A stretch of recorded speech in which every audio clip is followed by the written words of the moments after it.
Alrighty, guys. Good evening. Good. Happy Wednesday. Hope you guys are having a wonderful evening tonight. Good evening, Slane. Good evening, Nancy. Yes, tonight, guys, we're going to be doing more of the OW2s. We're going to be doing a little bit of tweaking tonight. We started last night. New system, got a tweakity tweak. Even though we get a new motherboard. Because of the excessive coil whine on it. It's a good opportunity to test out the knobs and dials and see what's going on here. And it looks like I have to turn off C states. I turned it back on last night. I was kind of doing a bunch of different things, so, you know.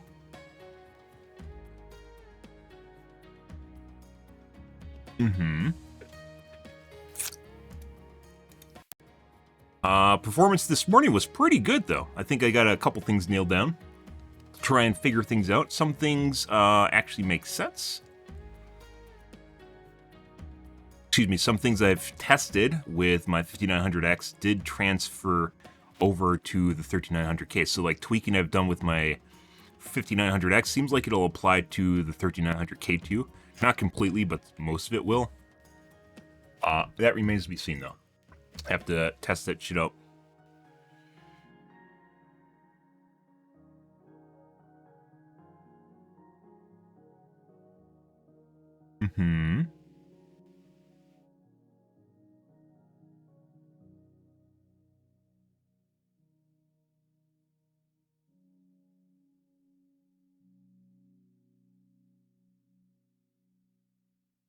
Yeah.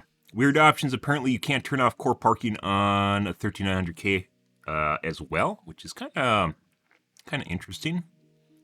I think. I don't know if that's completely correct, but yeah. Trying to look for ways. I opened up a bunch of threads, seeing if other people had idea of what's going on here, and I've heard nothing so far. Opened up a bunch of different Reddit threads. Got like one reply, which was kind of accurate, which is this guy. But other than that, I didn't get any more responses. Guy that just tells me to turn it off, which is a fucking, yeah, that's Reddit in a nutshell. Applied to a bunch of different spots. No one knows, from what I understand.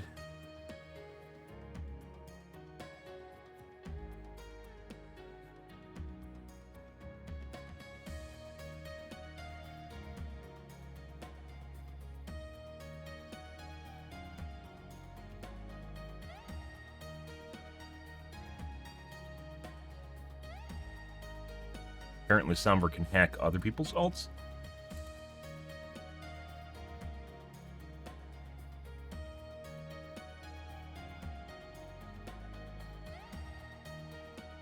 They pretty clearly describe it, and I didn't notice it.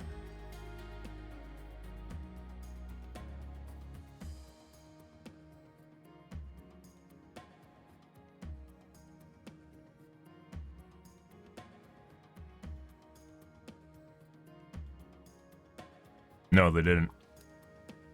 They didn't say that at all. Unless there's a QA here I missed, they literally did not say that. This is why you check. This is why you fucking check what people say, guys, because sometimes they will extrapolate, sometimes not necessarily maliciously, but they will extrapolate their own truth from things. And so apparently they described the issue pretty intensely that she can interrupt other people's alts. That's not it at all. They did not describe Summer being able to disable other people's alts as well and bring it in line with that. This should actually be a comment under Sombra then. There isn't a Sombra comment here. That guy just made up a bunch of bullshit. And that guy just made up a bunch of bullshit and then fed it to me and expected me to believe what he said. This is why you fact check people, guys, because even if they think they know what they're talking about, and even if it's not necessarily malicious, sometimes people just talk out of their asshole and just make up stuff to align with what they remember. Maybe in a different thread, maybe in a developer video somewhere, maybe, I don't know, on a forum thread. there was a developer that said they can hack all their abilities and they're bringing it in line with it. But here, in the patch notes that I was responding to, they did not say that. And that's what I was responding to, which I thought this was particular to Orisa. And that guy apparently made it seem as though it was not particular to Orisa.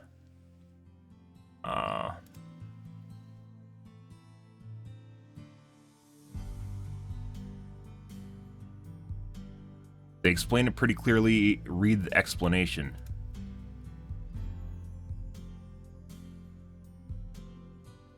Let's actually just quote this. It's picking fight with someone that's just a format. Can you just direct quote?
I like when people say read the explanation, like they're just being even more assertive, and then they just completely fuck up. They didn't read the fucking explanation, you stupid piece of shit. I hate when people do this. Period, exclamation point, full stop, shit like that.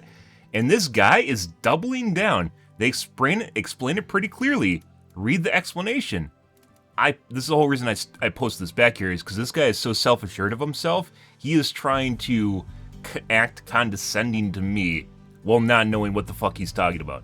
So even if it is normal for Sombra to hack all the other characters, this is not in the explanation. I reposted the explanation. That is not in the explanation. This guy's a fucking moron, and also wrong in that regard, but right in the fact that it actually hacks other heroes' ults. So salty, I guess. You have to pick and choose when you let people slide and when you actually just respond to them. It's picking your battles. And in this case, the only reason I responded to this is because this guy doubles down on the whole read the explanation like it's a reader comprehension thing, when I read the explanation and it was not in here in any way, shape, or form. Yeah, a fucking shit. Yeah, he can go suck his own dick. Yeah. Well, I responded to it the way I did. They didn't say they're bringing it in line with Sombra's ability to hack other players. They're adjusting Orisa so that she can be interrupted.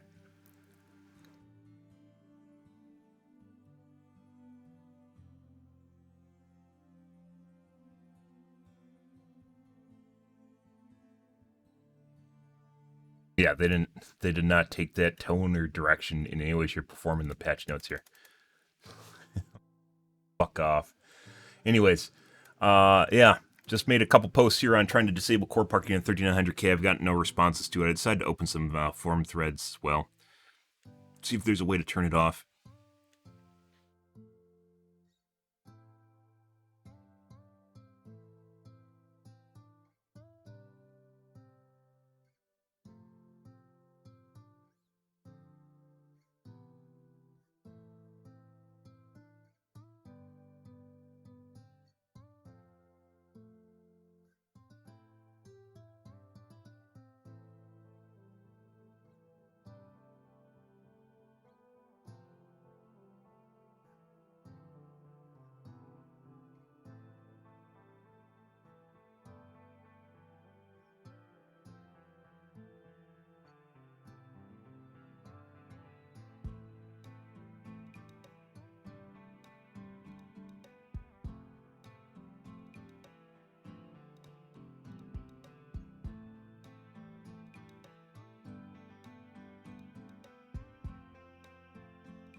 Okay. Let's take a look at the tube, see what's going on here.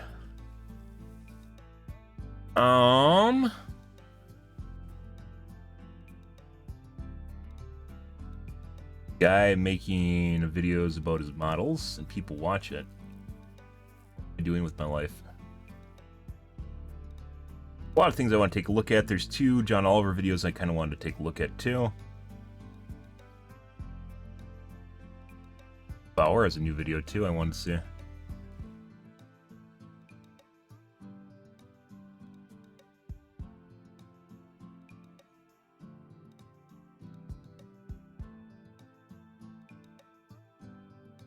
Oh, then there's a Smarter Everyday video I want to see too.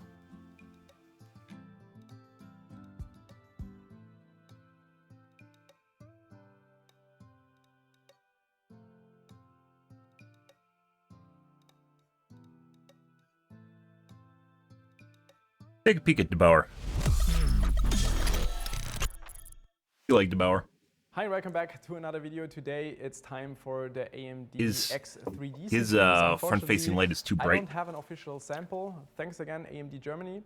And we got a CPU though, like not officially, but we will be able to at least delete the CPU because right now it's Backlane's Sunday, not bright so I enough. don't have the time to do any kind of review or anything. But it should still be, I think, interesting to check if there is any kind of mechanical difference inside. My expectation is that we will not find any kind of differences because you could already see some kind of render images. Ah, he has another brand new machine in the background there. That's curious.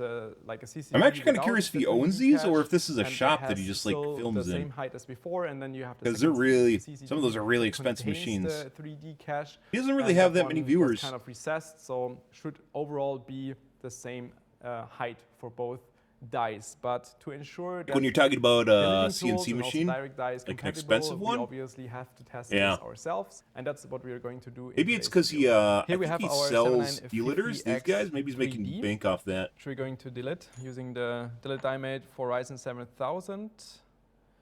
Orientation-wise, just align the triangle to the triangle. The slider only goes in one direction, and then add the screws on top. Starting to tighten the first screw to pull the slider towards this direction.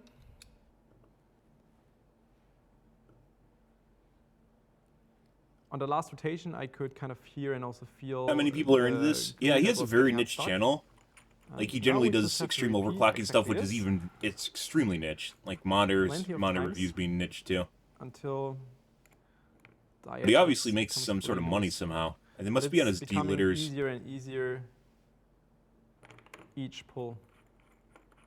That's why we are changing to speed hack mode.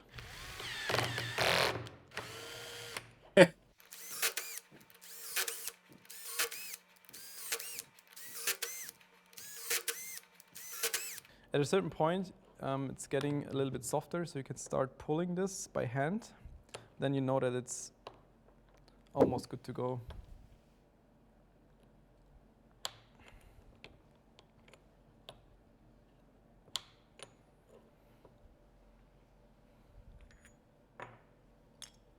Like, does that have his name on it? Diemate. Grizzly. Thermal Grizzly is a tech company. Maybe he owns Thermal Grizzly. Cooling company.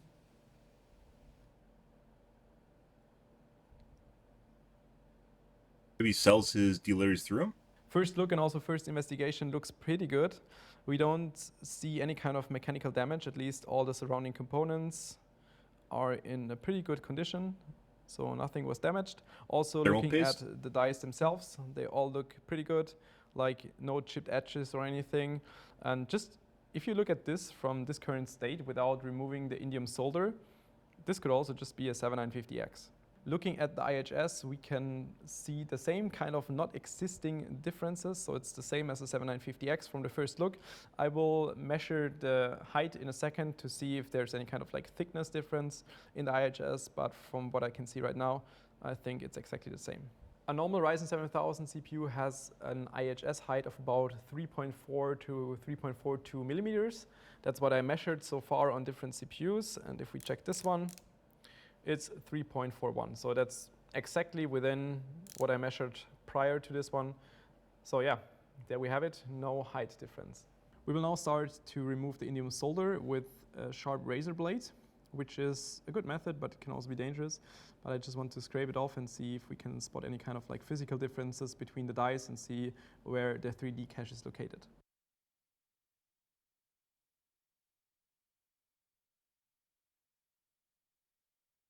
Quick disclaimer, I know that I'm moving the blade towards my direction, which is something like from a safety standpoint of view you should not do, but Depends on how much pressure you're I using. just have the best control this way. And what I absolutely want to avoid is cutting into a part of the CPU like chip Kind of and weird. edge, You think instead of cut into the like PCB, worrying about damage it really a height permanently. difference, they could have actually just made the top plate thinner.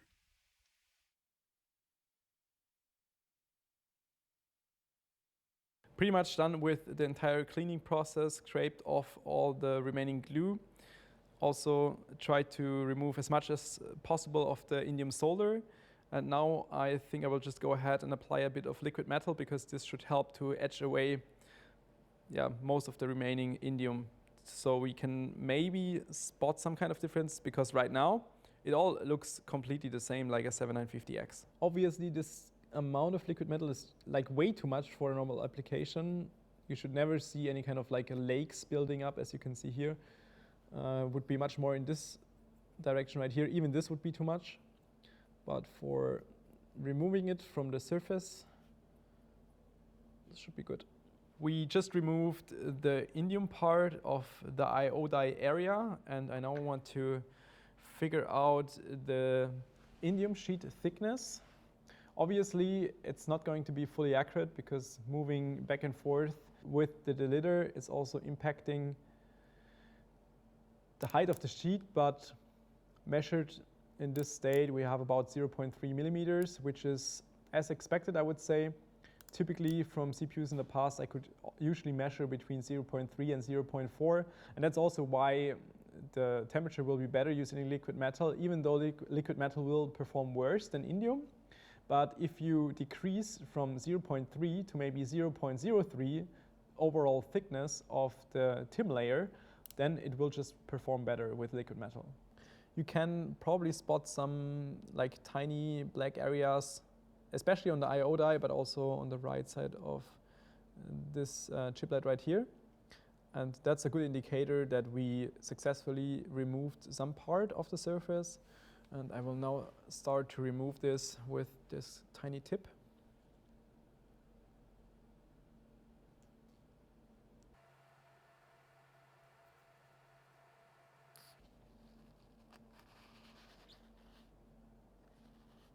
The operating room now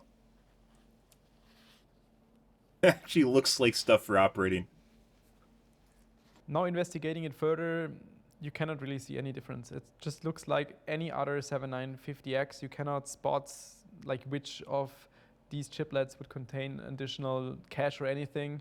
I mean, the right one looks like Pretty it's interesting. I goldish. expected that you would see maybe some lines similar to these render images, but nothing. So much about this quick video about the X3D CPUs. At least physically there is no difference, like all the dimensions, everything is exactly the same as a normal 7950X. That means that direct die, any kind of coolers, deleters, anything is going to be fully compatible. That's the only thing I can tell you right now. For any additional testing review, you will have to look to our colleagues who hopefully received some samples. Thanks for tuning in. See you next time. No problem, DeBauer. No problem. No problem. Thanks for tuning into my channel too, DeBauer. So, nothing really interesting there, but he's a tuber, so he has to turn everything into content, even if it's a failure. Oh,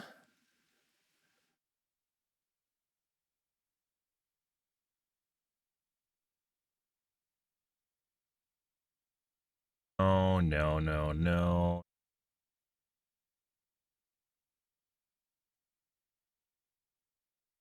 No, no, no, no, no, no, no, no, no, no, no. No. No. Maybe critical drinker. Normally my production You know, You sometimes know? life throws us a You know, bone from guys. the most unlikely of directions. I mean, if you'd told me that a sequel to a 10-year-old animated spin off from the Shrek franchise would turn out to be a smart, funny, charming, poignant meditation on life, loyalty, friendship, self sacrifice, aging, and the inevitability of death, and one of the best movies that I've seen so far this year, I'd have asked what brand of turpentine you've been drinking, because I want some. And yet, here I am, having finally caved in to the endless livestream questions and demands. Polite requests that I watch and review Yeah? Puss in Boots: The Last Wish. Well, I've watched it, and I'm happy to say that for once, the hype was well and truly deserved. This really is a fantastic movie that's way smarter and more mature than it has any right to be, grappling with big questions that'll mean a lot more to the adults in the audience than the kids they're with, and for me, it actually restored a little bit of faith that we're still capable of making great animated features. God only knows how this one actually happened, but I'm glad that it did. Anyway, the story picks up with Puss doing what Puss does best, swashbuckling and charming his way through another adventure in one of the most brilliantly choreographed action sequences in the entire Shrek franchise. He's basically a rock star, drunk on his own fame and in love with his public image. But that all changes when he gets killed by a falling bell, only for his 9 lives to save him. And that's okay, right? Because he's still got plenty more lives left. See, it turns out that all his years of reckless adventuring have finally caught up with him. He's only got 1 life left, and if he loses that, it's game over. Even worse, he gets confronted that evening by a mysterious bounty hunter who easily defeats him in battle, forcing him to go on the run. For the first time in his entire life, he's actually scared. Knowing he can't take the risk of being killed again, he says goodbye to his former persona and settles down for a life of retirement in a cat sanctuary, where he makes friends with a stray dog named Perito. It really seems like his days of fighting and adventuring are behind him. Well, that is until the 3 Bears crime family come looking for him one day. Made for 12-year-olds? They want to recruit him to... So, if you guys didn't know, a lot of the times when children's movies, they will instill adult themes, generally because kids go and watch movies with their parents, and parents appreciate when stuff is also made for them. So oftentimes you'll have adult theming in, obviously not like sex or something like that, but you'll have adult themes in kids shows, in addition to normal stuff like slapstick humor that appeals to younger audiences. It's not always the case, but it's also something that is generally used to teach people morals as they grow up, because as you grow up, you'll encounter these things too, and it'll be something that you reference back that you might have learned about, and you didn't even know it in a movie that is for younger kids. It's not always just supposed to be dumb entertainment like I don't even know what Ren and Stimpy was. I was going to say Ren and Stimpy. I don't know, like some sort of normal Cartoon Network show or Disney Network show, whatever, for kids.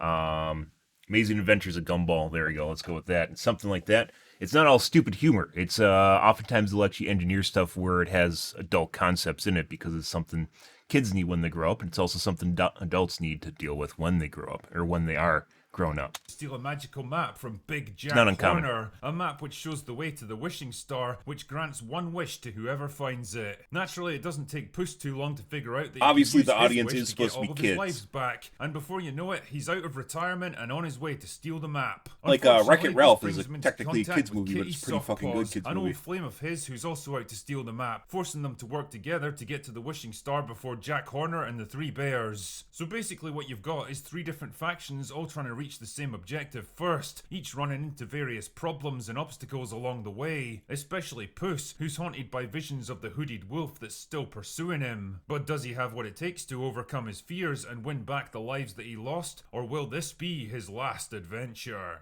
I've got to admit, my main thought while watching The Last Wish was, how the fuck did they manage to get this made? And I don't mean that in the same way as something like Velma, which genuinely made me question my faith in the human race. Unlike so many animated movies now that range from soulless, homogenized corporate crap that might as well have been built on an assembly line to divisive and cynical attempts at political indoctrination, this movie has actual heart and soul to it. It feels like the writers really had something important they wanted to say, and the skill and experience to get their ideas across without sounding preachy and condescending. Imagine that in 2023. It's a movie that for once addresses universal and timeless themes like the value.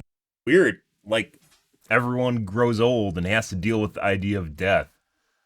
No. Yeah, no. Yeah, I'm definitely pro. Let's talk about themes that affect everyone and is something that everyone has to deal with, rather than small niche issues that might affect a select group of individuals and which almost no one can relate to.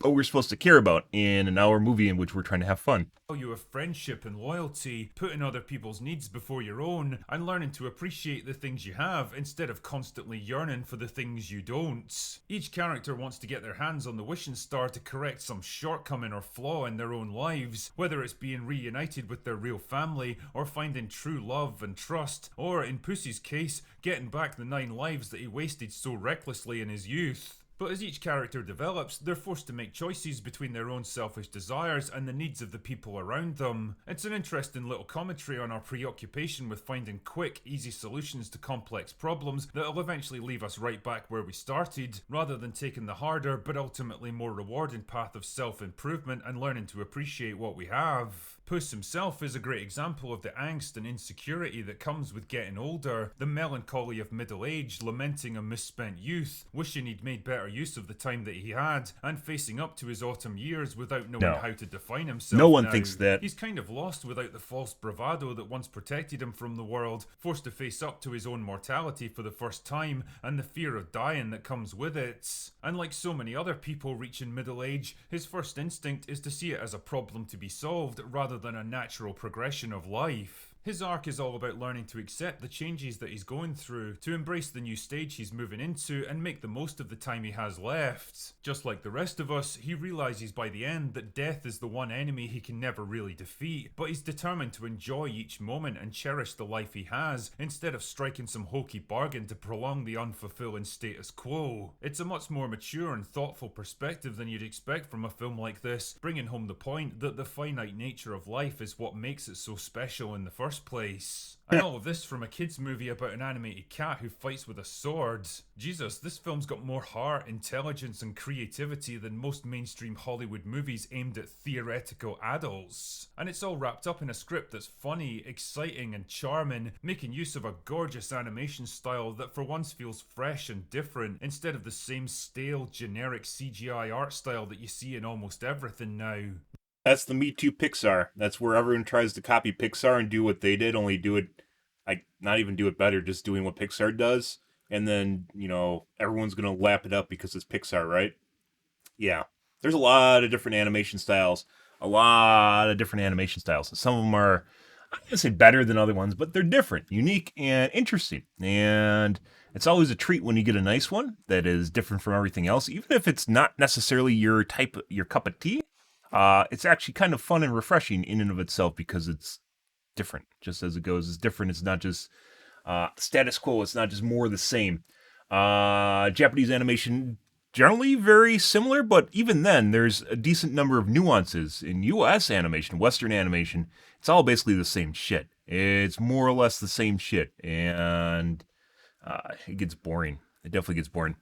The voice cast all do a superb job. Antonio Banderas and Salma Hayek are two voices that I could happily listen to reading off their fucking grocery list. Ray Winston and Olivia Colman are awesome as two of Goldilocks' bears, but honestly, I think my Man of the Match award has got to go to Harvey Guillen as Perito. Comedy sidekicks in movies like this can wear thin pretty quick, but Perito is so fucking likeable precisely because of his simplicity and endless optimism despite the shitty hand he's been dealt in life. He's the only character in the whole movie who doesn't really want anything from the wishing star. He's got no real ambitions or desires of his own. The only thing he wants is to be a therapy dog so he can help people. In fact, one of the standout scenes of the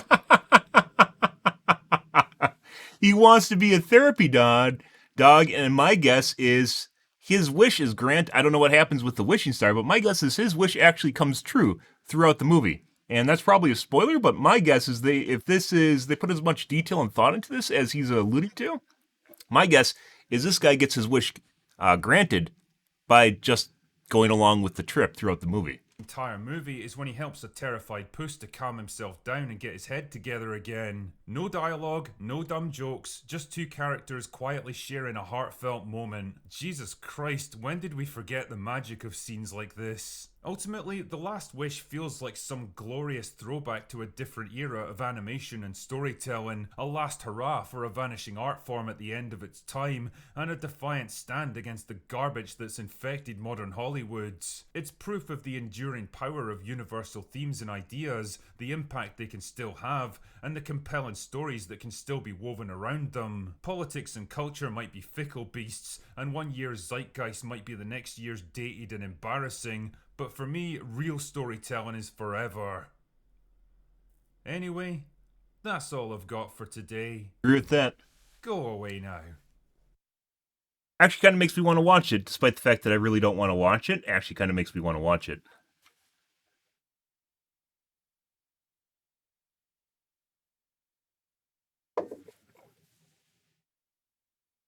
I wish there was dates on these videos. Want to take a look at the John Oliver video? We aren't going to tonight. Children's story that is only enjoyed by children is a bad children's story. Yeah.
Hmm.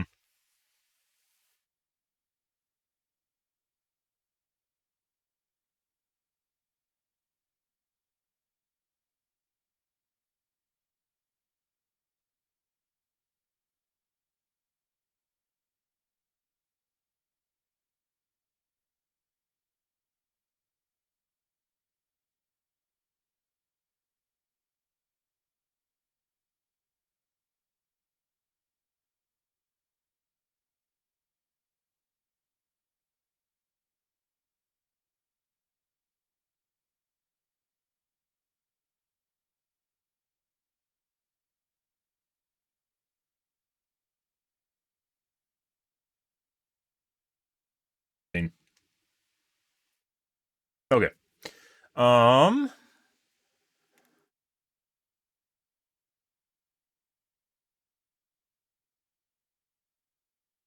think we're going to take a look at the B1M. We're slowly catching up here, guys. We had a lot to cover during the launch of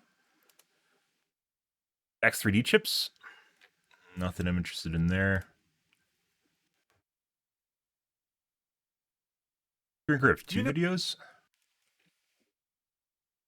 Kind of. I don't want to take a look at that.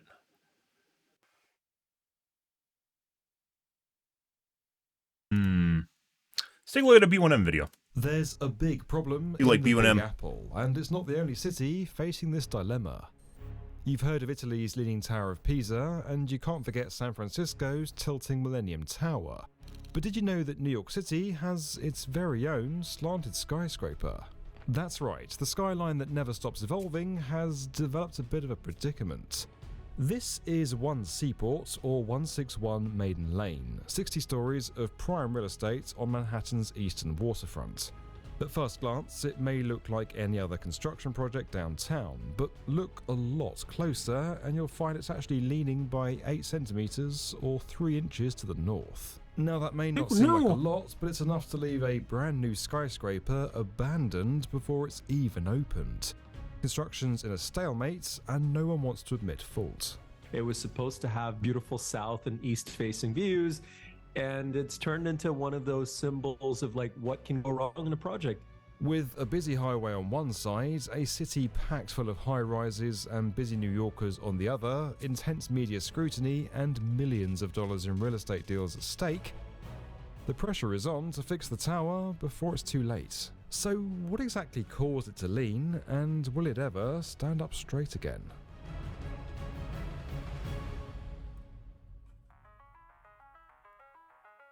It's no secret that New York City's real estate is both expensive and competitive, and when it's parkside or waterfront, the price tags and prestige get even higher.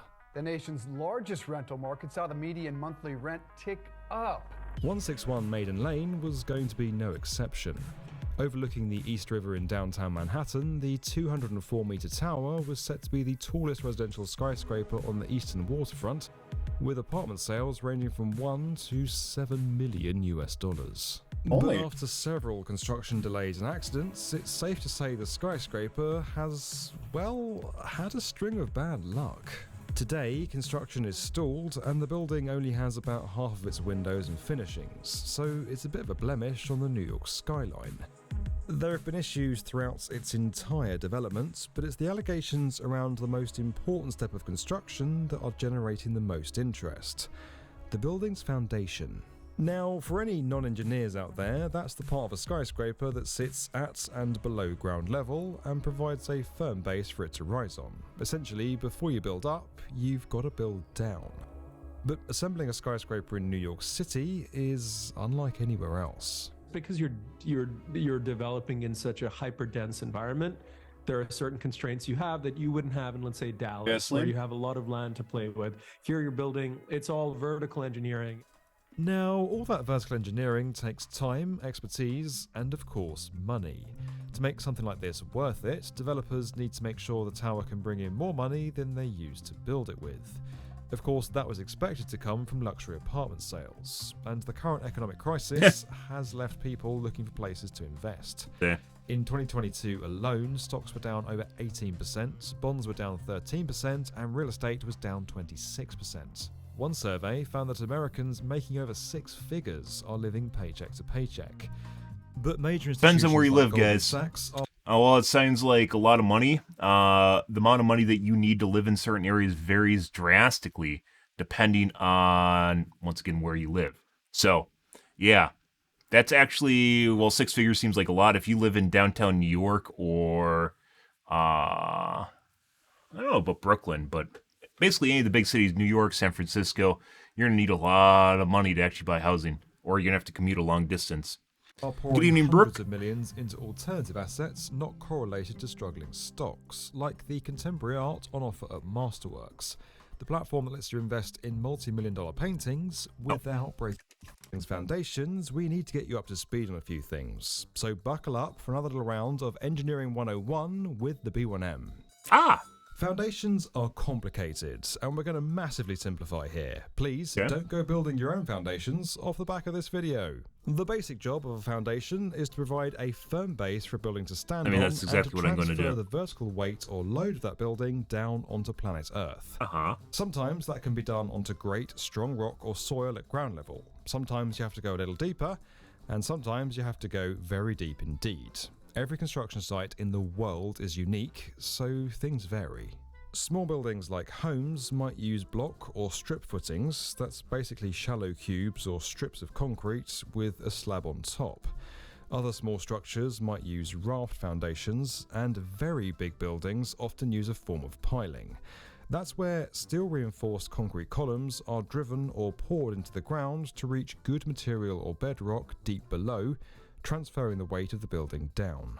Sometimes that's done with a basement where piles are used to form the walls. Sometimes there are piles that go beyond a basement. Sometimes there are pools or whole subway stations down there, but you get the idea. Like we said, not easy.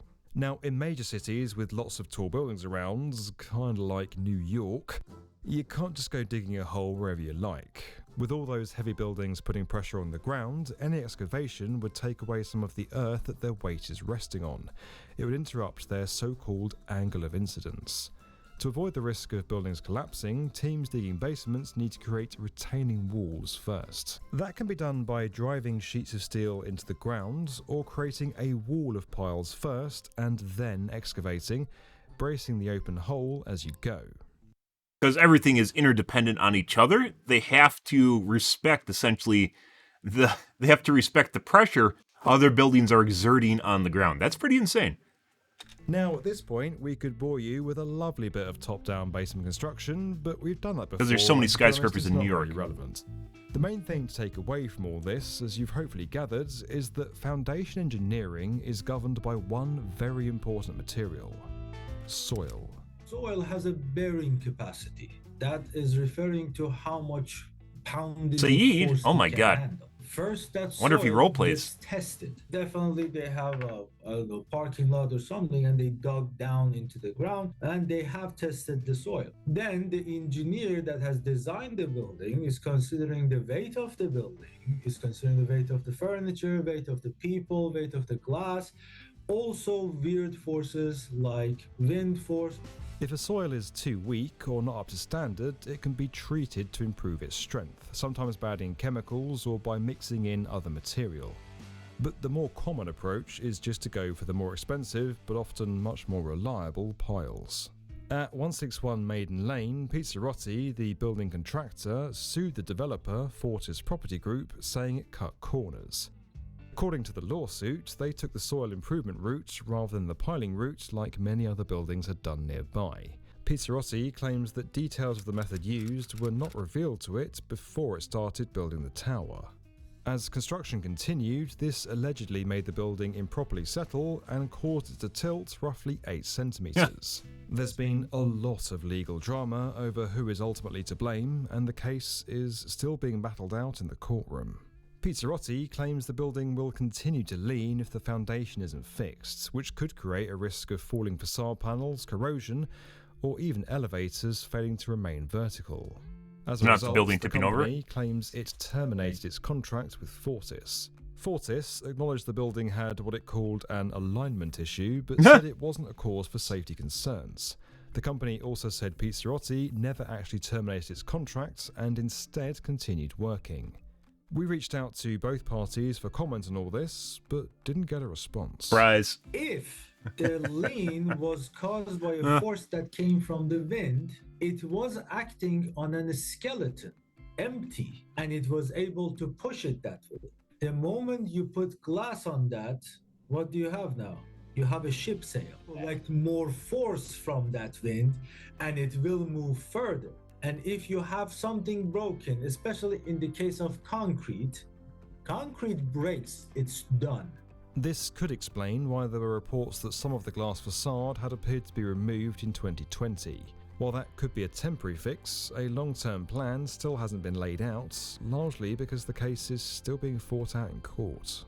The leaning of the building is a symptom of the problem. So all the articles I have read, they are not saying what the problem is. If you don't know the problem, you cannot give a remedy for it. So I really can't. If the problem is a broken foundation, you're done. You have to dismantle, refix the foundation, and go for it. Over in San Francisco, engineers have proposed fixing Millennium Tower's lean with underpinning, installing 18 new piles into the building's foundation deep underground.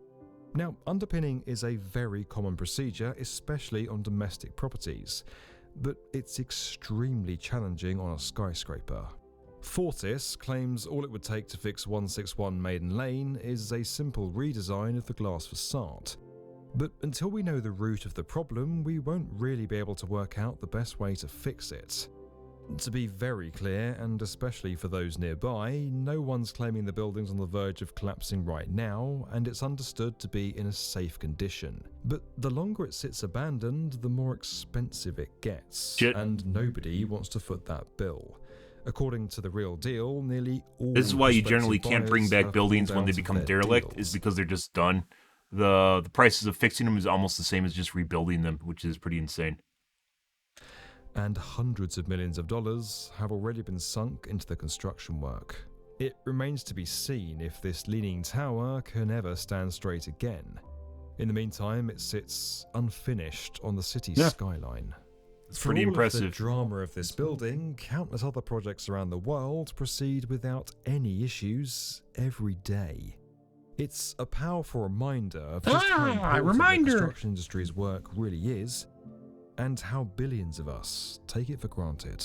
Aww. This video was brought to you by Masterworks. You can learn more about that at the link in the description. There's also the chance to dive deeper on this and the other topics on our channel over on the World's Best Construction Podcast, available now wherever you get your podcasts. And as always, if you enjoyed this video and you want to lean into the definitive video channel for construction, make sure Worked a geotech firm that was investigating this back in 2020. It's basically the worst soil imaginable for 150 feet down. Manhattan used to be smaller, and then people started trying to artificially expand it, so the building is basically being built on 200-year-old junk. So it sounds like they'd be opting for pylons, doesn't it?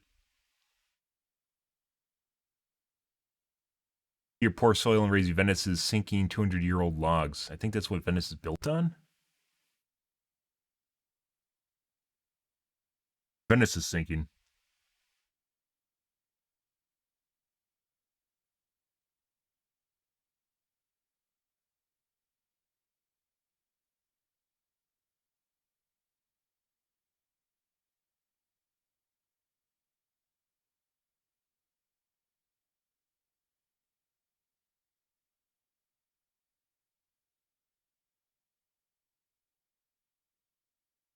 Problem is how stupidly narrow it is. The floor plan is showing the condos are only 28 feet wide, so what is the building at the base? Maybe 50 feet wide at most? That's pretty fucking small.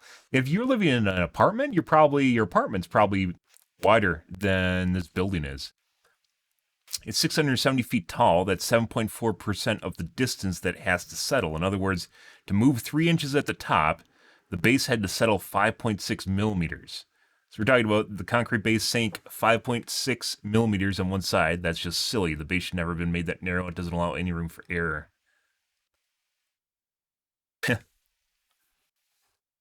Yeah, trying to min-max the shit out of that.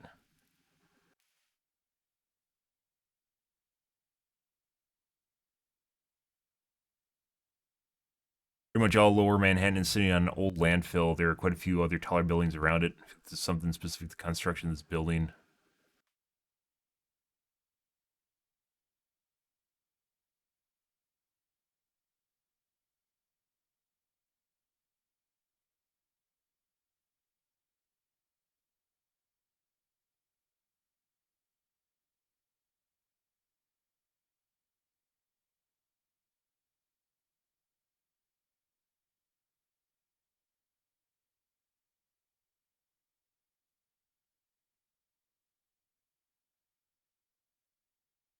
$620 has to be the greatest mustache to ever appear on the B1M. Talking about Saeed? Yeah.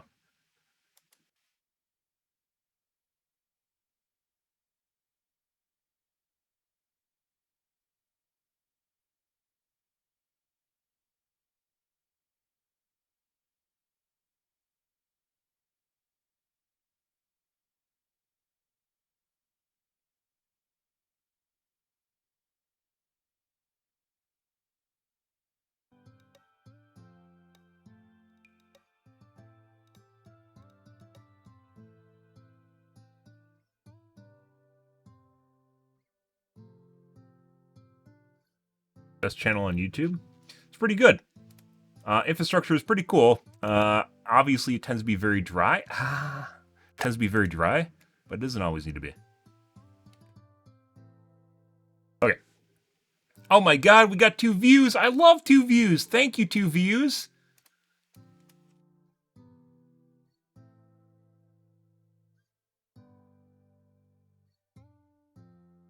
Well, streamity stram. Overwatch. Yep.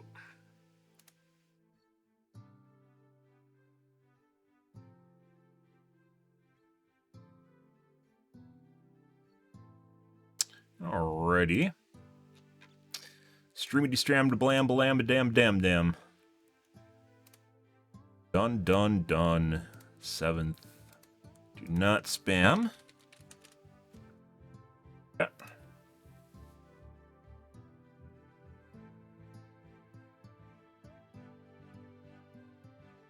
Done and done. I really wish it would publish, Twitch would push your chapters to YouTube. They could, they don't. YouTube in general, guys, like, it's kind of funny. Like, the stuff that you need as a streamer is not stuff that Twitch does. Twitch doesn't really do shit that streamers need, like increasing bitrate, for instance, give us H265 or 266 or AV1. You know, any of the ones. AV1 being more particular because it's free. No, Twitch is all about counting their greenbacks and seeing how they can milk streamers for as much as possible. It's kind of weird. Up until this point, it's never been a big deal that there's a 50-50 split between Twitch and content creators. I don't really make a lot of money on Twitch, as you guys know, because I don't have a lot of subscribers or a lot of people watching me. That's just the way it is. Yeah. But if I made all my money on Twitch and they take 50% of it, that's kind of a big deal. Imagine if you got taxed at 50%. That's it'd make a lot of people kind of angry, wouldn't it? Yeah.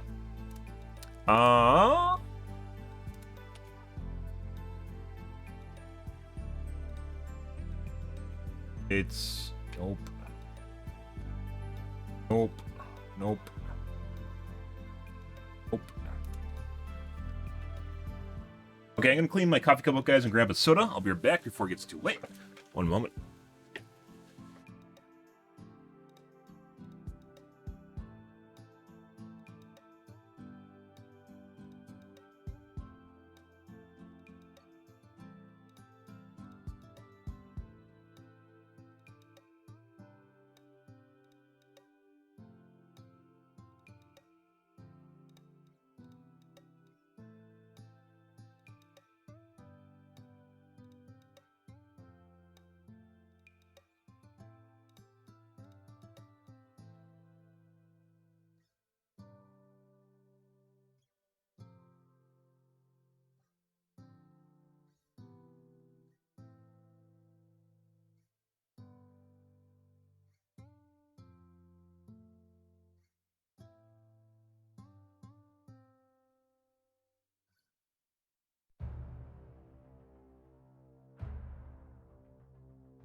One second, guys.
Alrighty, guys. Sorry about that. Oh, as it goes, well, had some indigestion going on there. Ugh, yikes. Anyways, let's take a look at the Reddits here, guys, and go from there.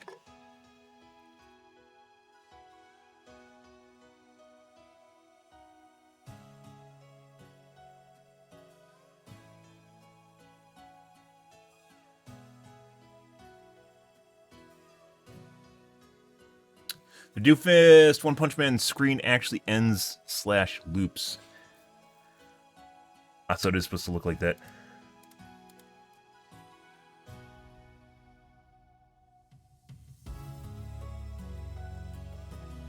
I see now it's supposed to run at 10 FPS, yeah. Thought there's something wrong with my computer too.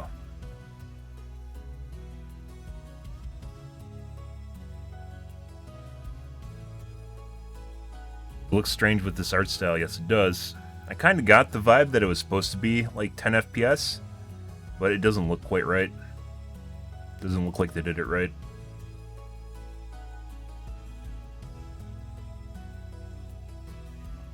It looks like they took a video and just ran it at a lower FPS.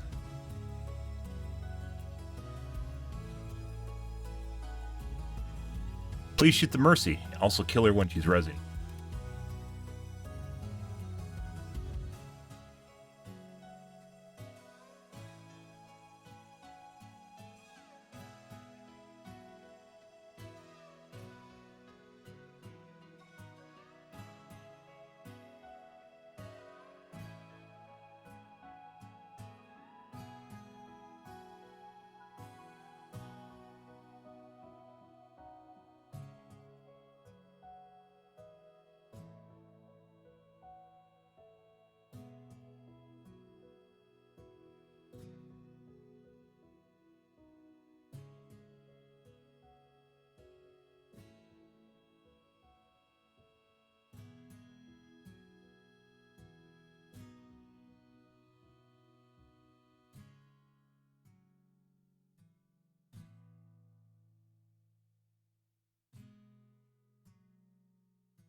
Ten hours ago, we might get some engagement there.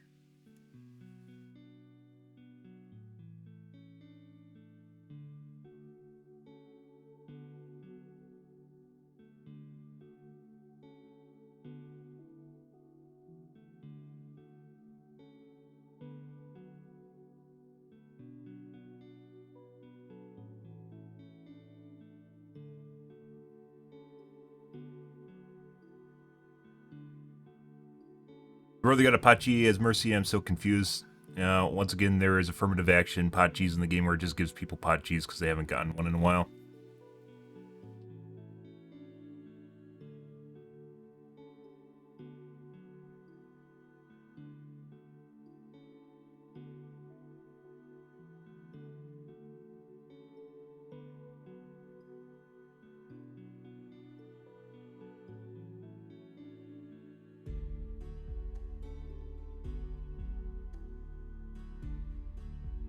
Fix your matchmaking. AMD Reddits.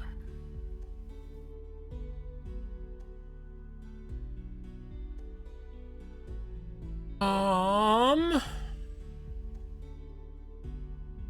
4GB memory modules. I didn't even know they made 24GB memory modules, and there's 24 and 48 now instead of 16 and 32. I don't know exactly why. I guess more density. So going 3264, now they're doing 1224, and I don't know exactly why. I would never buy them because there's going to be a lot of growing pains with that. Yeah.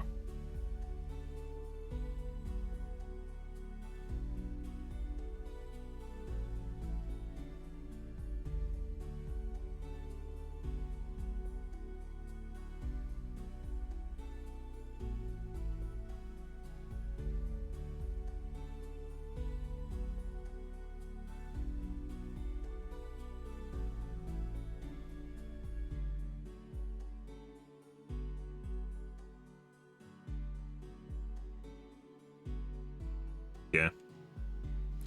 Like, brand new tech, guys, sounds fancy and interesting. That's something that's even weirder than that because it's not really brand new tech.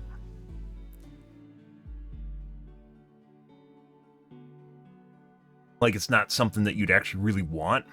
It's not something you'd early adopt, but yeah. Detailed scheduler analysis.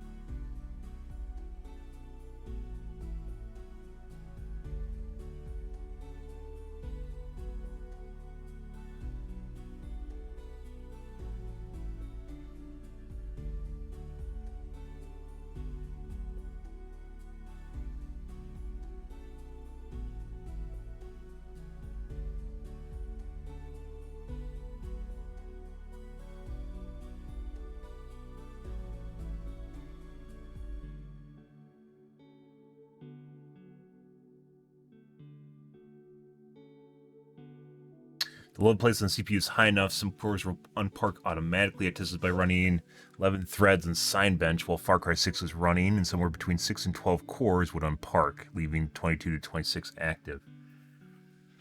Yeah, it's hyper-threading on.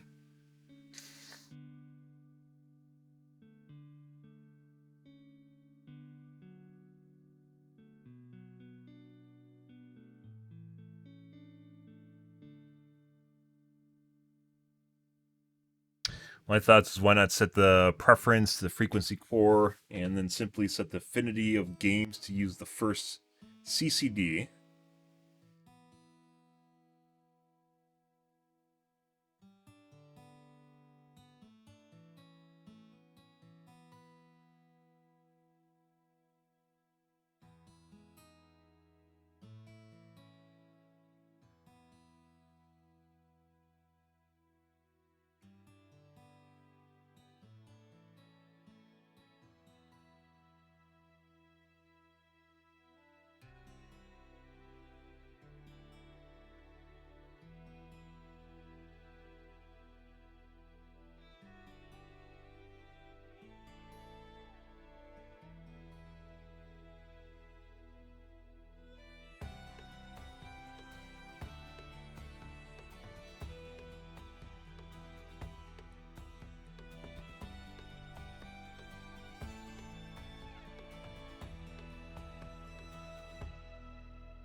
We can't even set affinity properly on 7150 XCD, which is what I hypothesized, and one of the reasons I didn't want to get it.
someone acting like they invented the idea of using process lasso.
Not a 5800X. What was it called? Not the 5770. 4690K was a 4-core chip. What was the 5820K?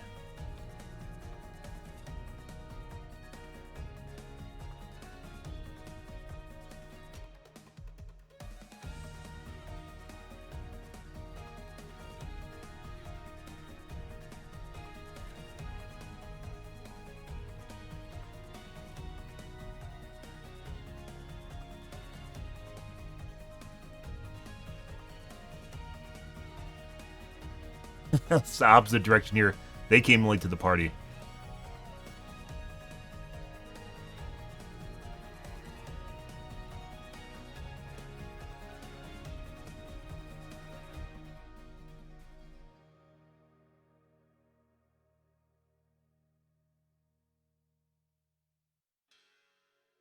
What was it? 8600K, 8700K? I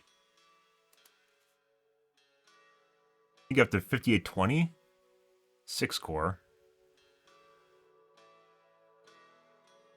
Yep.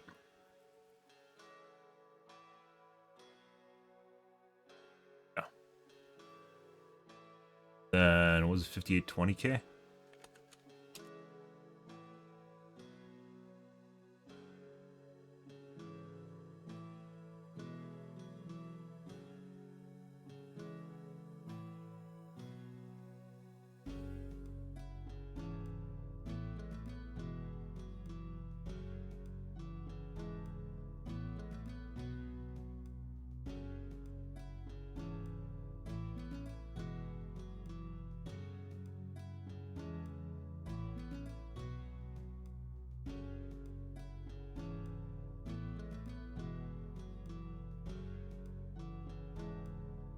I love when people try to take, not validation, they try to take,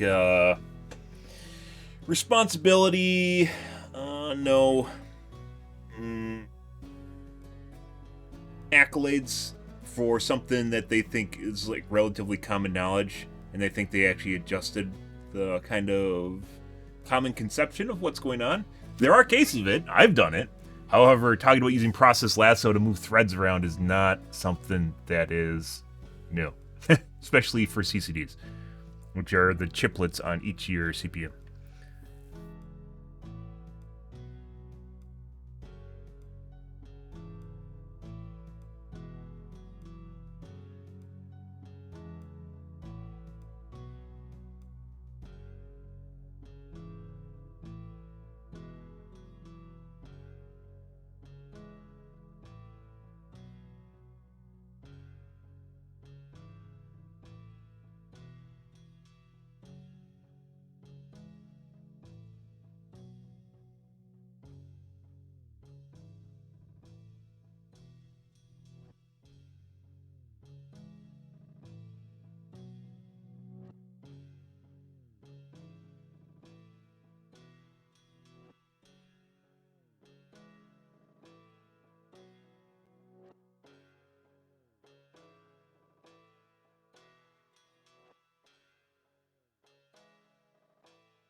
Interesting.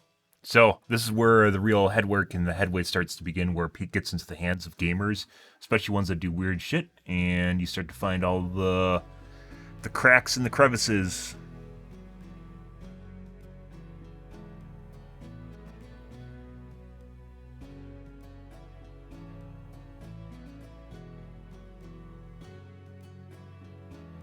Do not trust an aggregate reviewer for tech at all. They're not created equal.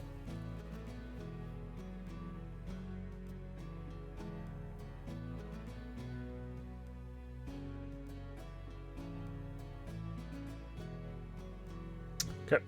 DVD Reddits, guys.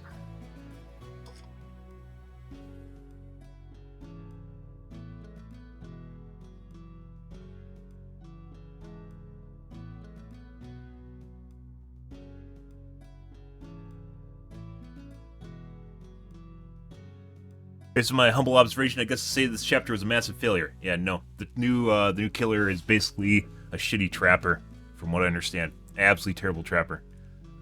Yeah.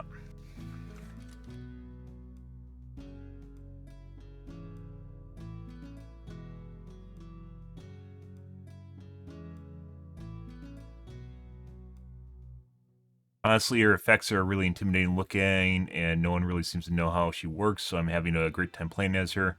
When people realize she's a trapper with less lethality, I'll be fucked by Friday. Yep. But we didn't talk about her. Didn't really talk about this release at all. It's because of the stinker.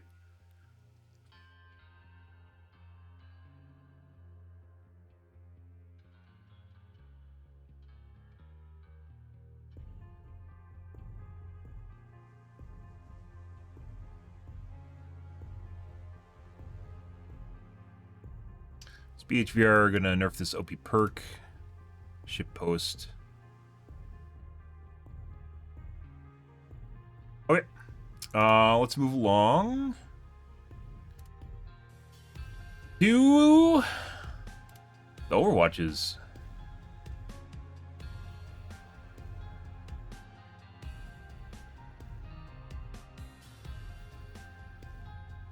I don't think I'm going to adjust my affinities.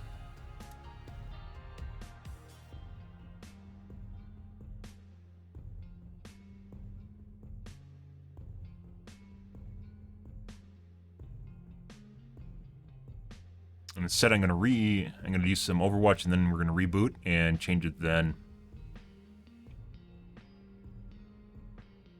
I think I have C states off or on right now, so, and that fucks up the thread scheduler, so causes a lot of things to park and move around. That's not what we want, because it causes stuttering. Good. Ready.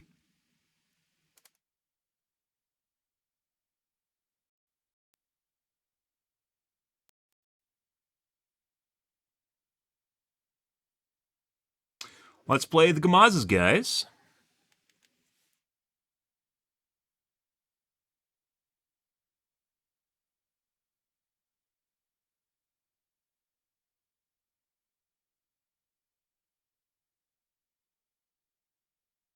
Okay. Alrighty.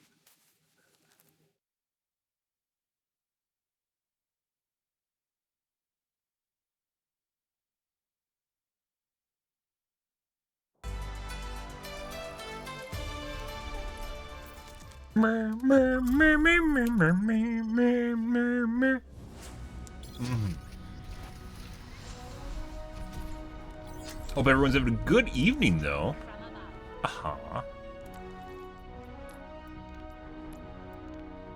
Happy Wednesdays, guys. See what kind of games we get tonight. Lots of cheating. Who knows?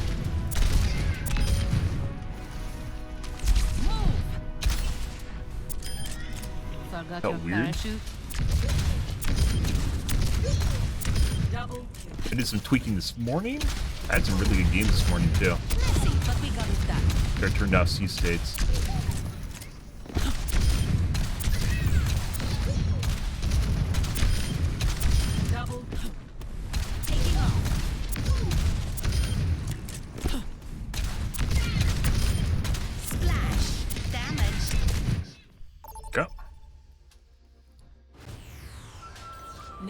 Arriving at Lijiang, prepare for battle.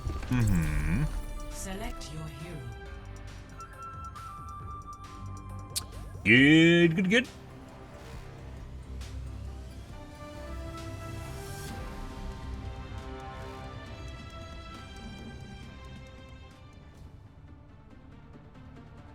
Getting my thread scheduler on the right side, or my CPU monitoring widget, I guess, on the left side.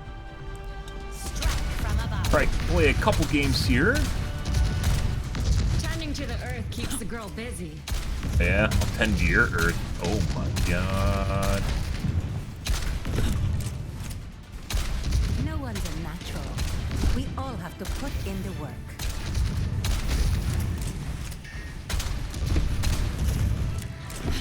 Five, 4, 3, 2, 1. Round 1. Capture. Establishing aerial position. Enemy over here. Acknowledge. Enemy here.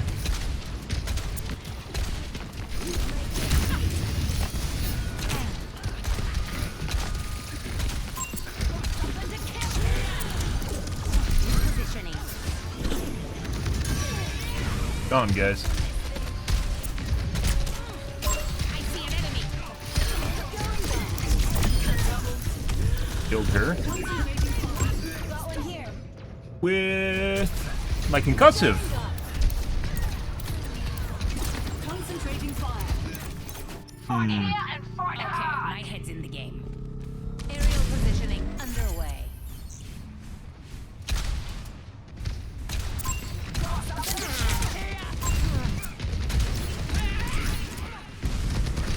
Scatter. Bye-bye. Where's your jetpack? System repair. Enemy here.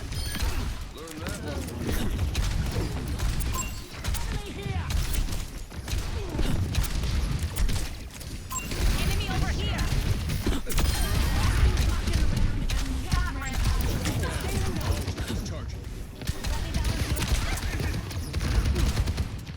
Repulsion. Yeah.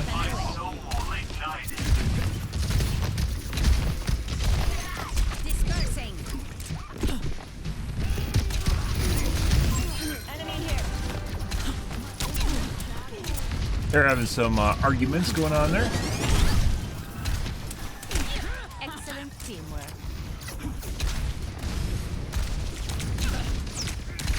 I see an enemy.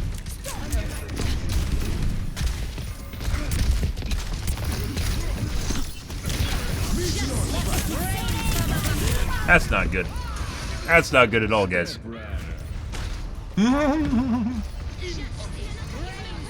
Yeah. Yeah, couldn't see anything? I don't want to Couldn't see anything, and they could see me over the top of the wall. That's not where we wanted to be.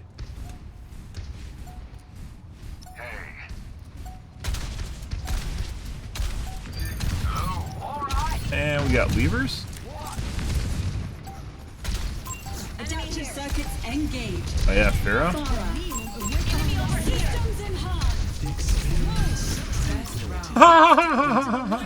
Duplication complete. Repositioning. Nice boop. See that, guys? I got a compliment. I got a compliment, guys. You see that? It was a compliment. No one compliments in this game. I got a compliment, guys. I'll keep you safe. Compliment. Someone said that I was good. I got a compliment. No one ever compliments. Our mission awaits us.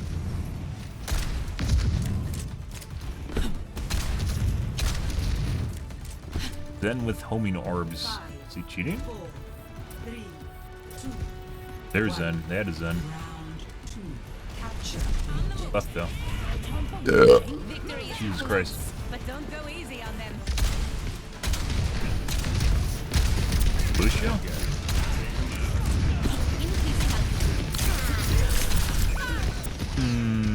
Anna's very accurate. That was the same last match. Ah. Okay. Systems nominal. En route. Good.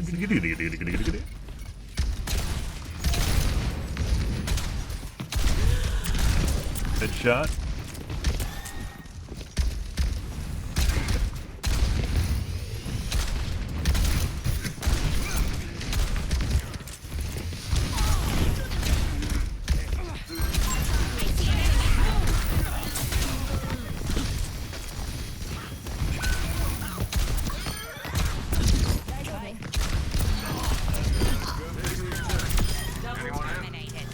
Repositioning. Okay.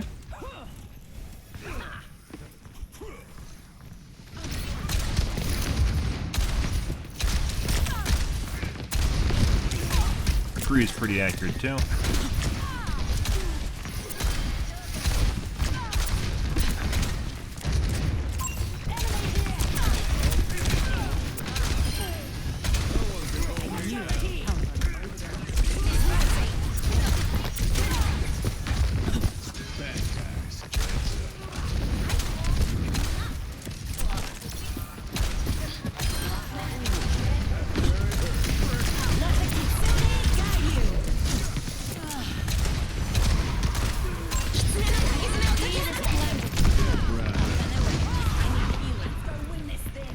What is he doing? Oh, I'm dead.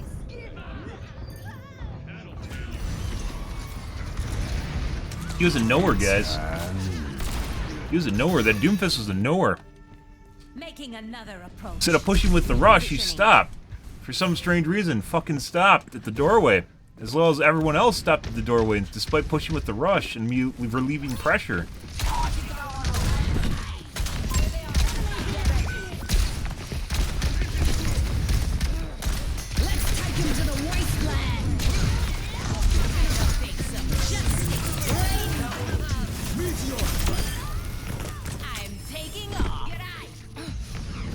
Yeah.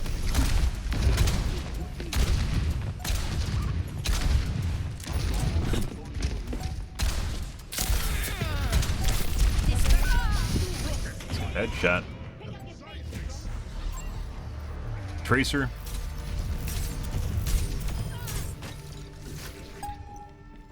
Okay, my head's in the game. Repositioning.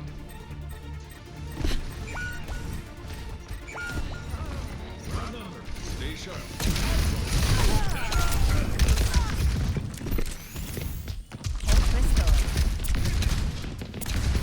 That's not coming back anytime soon.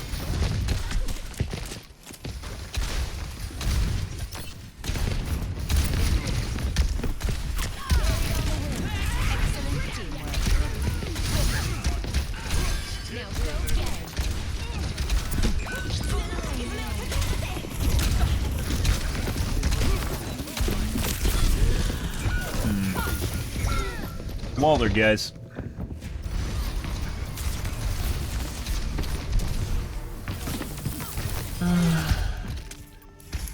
Always more to learn.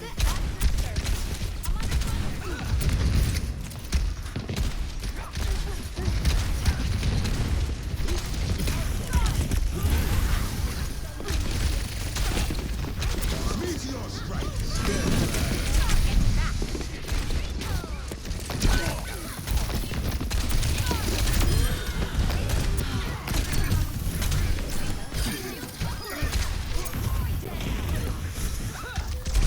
Reclaiming the objective.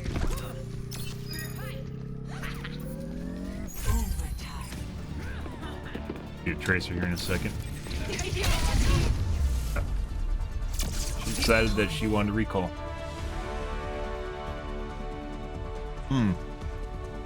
FPS pretty poop. Or not FPS, accuracy. Pretty poop.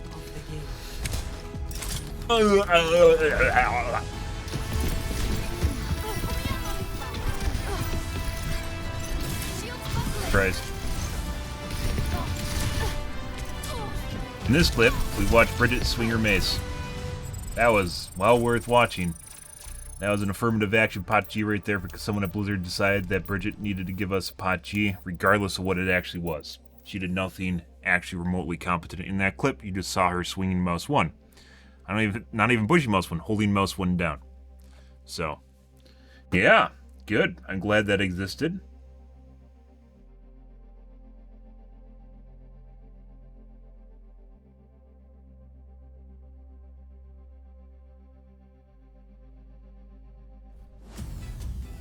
Traveling to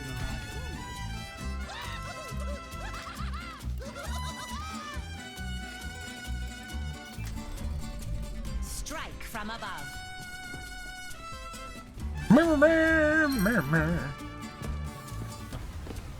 Up and away. Thank you.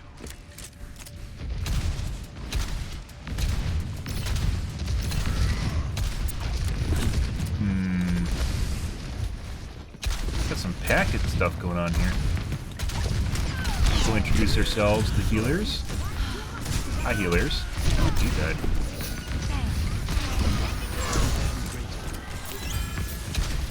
Enemy here.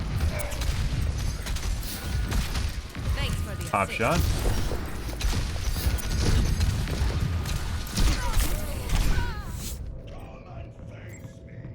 Aw, no sound. I just creep walking.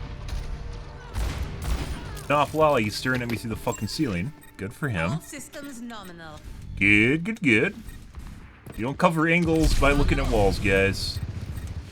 Makes a lot more sense when you point it out that way. What server is this? I think this is the Chicago server. A lot of issues here. He just fucking was pre-aiming me before I came around the corner. You have my thanks.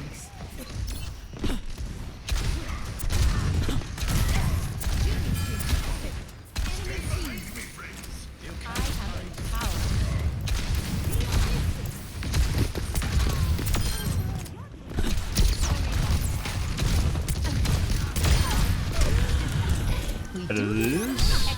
That is a McCree. Establishing aerial position. Enemy over here. I think the McCree is possibly cheating. With you for Riha en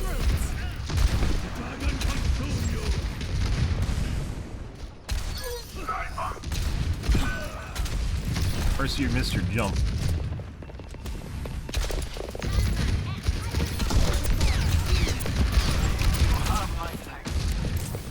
Repulsion. Stood up there for too long. I knew that guy was sketch. I shouldn't have given him the opportunity for a 2 or 3 tap. I did. I could have dropped that moment, and I didn't. I tried for a second rocket. I should have dropped out. Stay down. Good. Repositioning. When you get headshot, you drop. Is that the Me Too, Farah? Yes, it is. That is. Enemy here.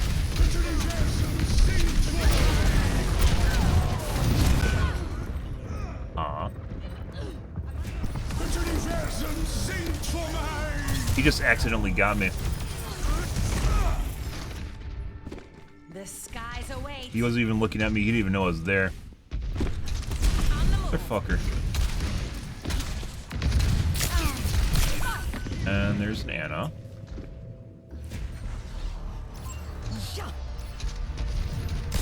Anna new. Always more to learn. And I can't two-shot you. It must mean that the ass shot me too.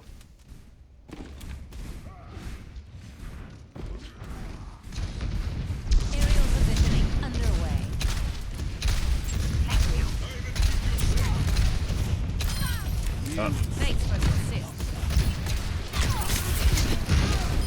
That's very accurate.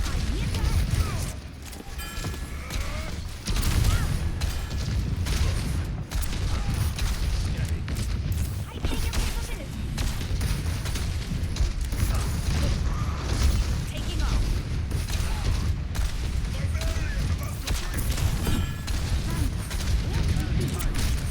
Enemy over here. There's Ash again. Guy doesn't sway a lot. He tends to go just in one direction.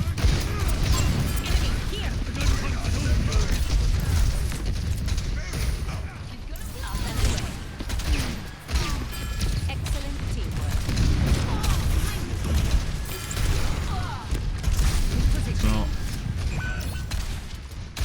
I need to watch out for both the Ashe and... Well, I need to watch out for 3 things now because of the Pharah. There you go. That's eventually going to happen while I'm trying to deal with the other fuckers that are actually more of risk to killing me.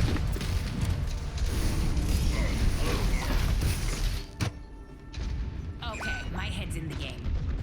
Well, you have 3 people that are trying to kill me right now with the Pharah just being on my dick because their teammate can't deal with him for some reason.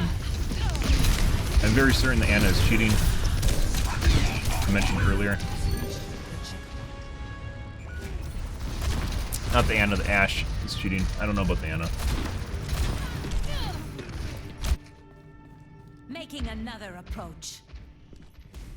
And it looks like he's looking at her teammate through the wall just now. On the move. Taking to the air.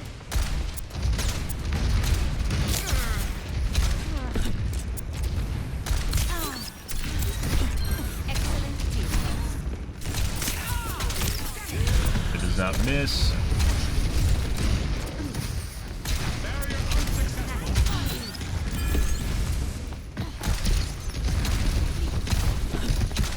Missing now.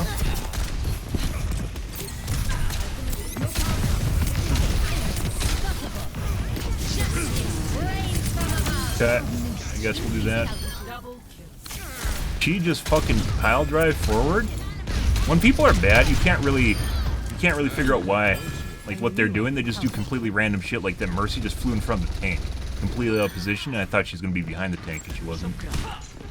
Prior to me actually using my Q, like right when I went off with it, and just completely put herself out of position. Good.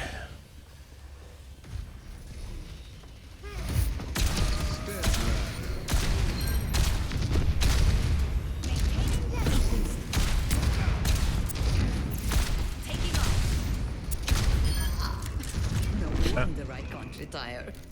What are they doing? Where is their Ashe? Where is the Ashe? Is she shooting a wall somewhere?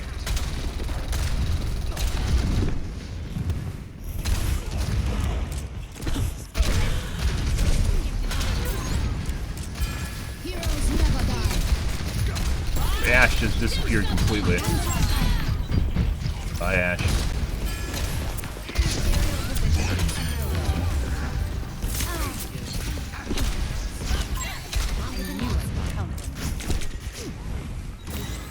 World's worst ult from the Ashe.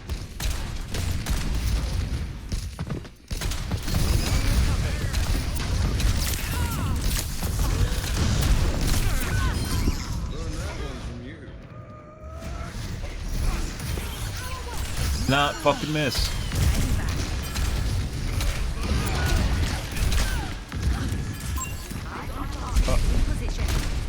Is that the Ashe now? No. Ashe is playing Reaper. Excellent teamwork. Good all. That is a Sombra, who's now incredibly accurate. Oh.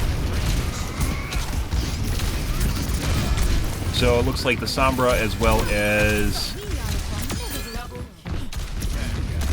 Yeah. It looks like the Sombra and... Well, what, I don't even know what to call them anymore. The Ashe, the old Ashe, as well as the old Pharah are grouped together, and it looks like they're trading off. We're probably going to see the McCree now be sus as shit. Trading off with each other. So the Ashe ran out of back. 60 seconds See them. remaining. That Sombra slash McCree now slash Pharah basically did nothing the entire match. And wasn't very good.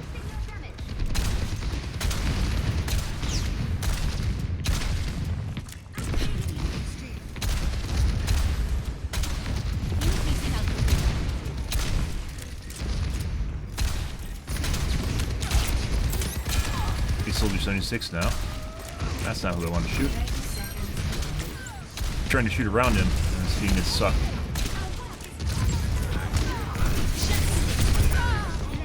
And 2-shot me. Yeah.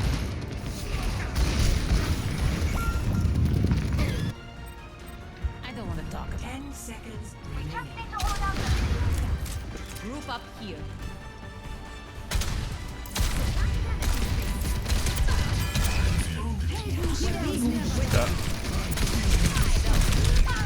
I don't know where my concussion missile just went.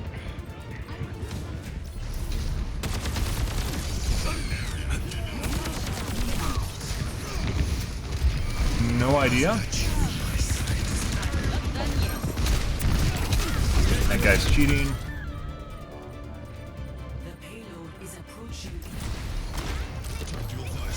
He's 100% cheating. Look at this. Yeah. He is 150% cheating.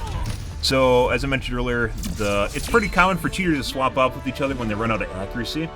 In this case, they have to swap to different characters in order to get basically banked accuracy on a new character they swap to use it up. Because once you run out of banked accuracy, you have to go to another character or tank your accuracy in the game. And obviously, when you're trying to perform well, you're not going to do that. That McCree did absolutely nothing the entire match. At the end there, it looks like he toggled on because his friend ran out of Ash time. Toggled on, and he was going to play Reaper. But he ended up swapping to Soldier and also doing the same thing. There's another option. You usually see them swap between Widow, Soldier, and McCree, sometimes Ash. Good shit. Okay. And both those guys were pre-aiming and looking through walls, which is a dead giveaway.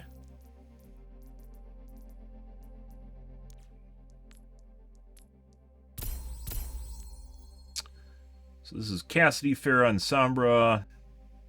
Farah wasn't even that good, but just on my dick constantly when I had to deal with the Anna. Anna, I don't even know if it's cheating.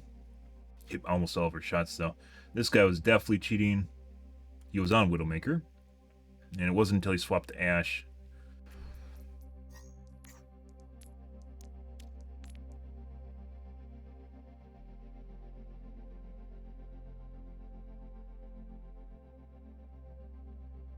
Playing the... then. I didn't see a Reaper there.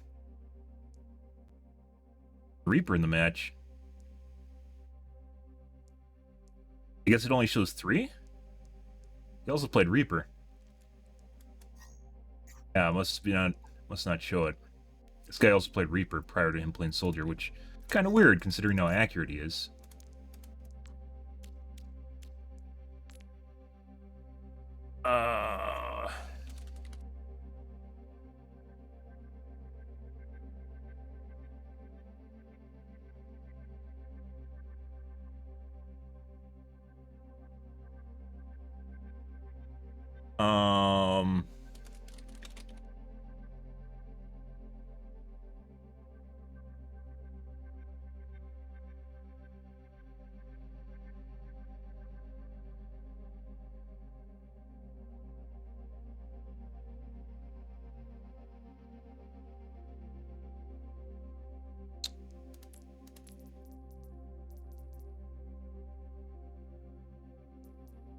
Cassidy.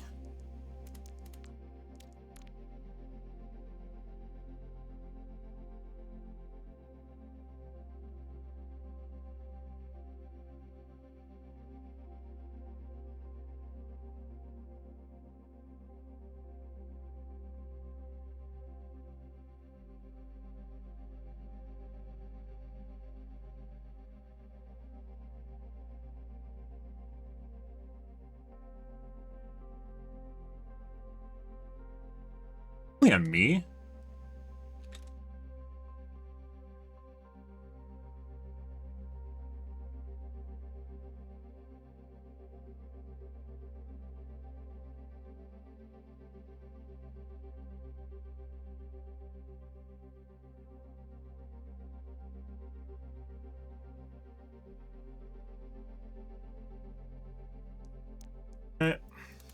Good. Nothing outside the ordinary there. Next game. Happy Wednesdays, guys. Good. God, you guys saw me. No.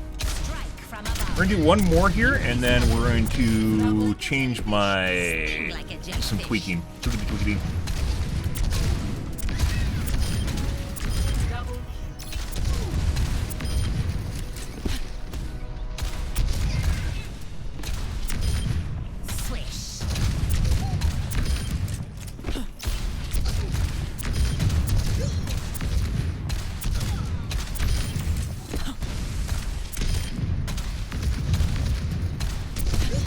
really sucks sometimes, because Pharah definitely is not a good counter to Pharah.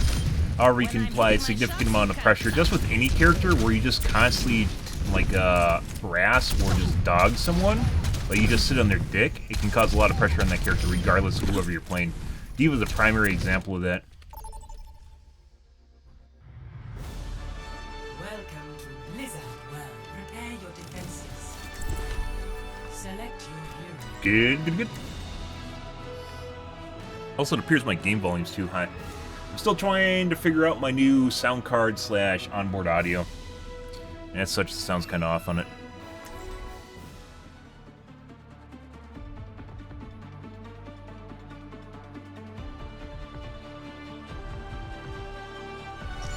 Strike from Good evening, Nancy. Good. When have I not?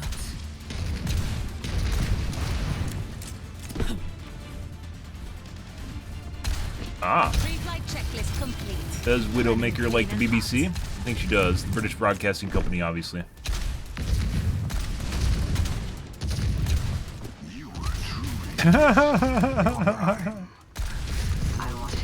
And who doesn't like the British Broadcasting Company?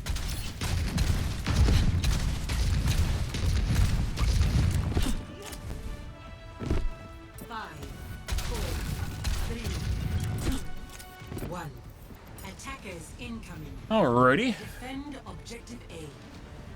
Taking off. Wait. Maximum impact. I see an enemy. They have DPS here somewhere.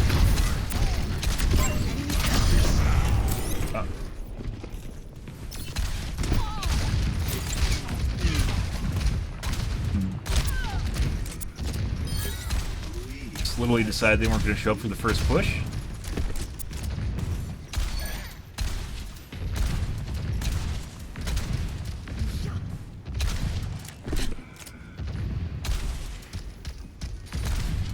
Establishing aerial position. Oh.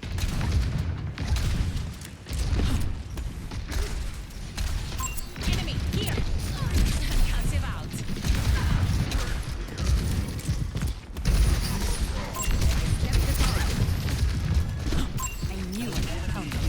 A lot of shit in that little space. Over there. Up and away. Fuck's a Widow. Enemy over here. A Widow.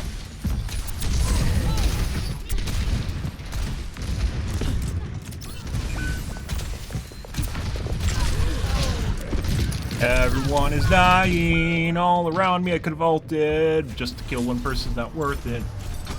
Let me help you with that. Since the whole team is basically dead. Making Kind of pointless, you know. Good. Looks like our Widow is killing everyone. Now it's not even worth ulting again because we don't even have a chance at I see an enemy. doing the point.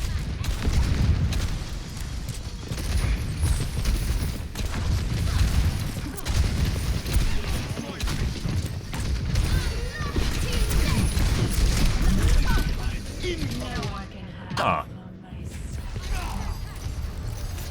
Did I get fucking Roadhog? Fuck yeah. Okay. That looked fucking weird. Always more to learn. That is... I don't know what the fuck he's playing earlier. It's McCree now. Establishing aerial position.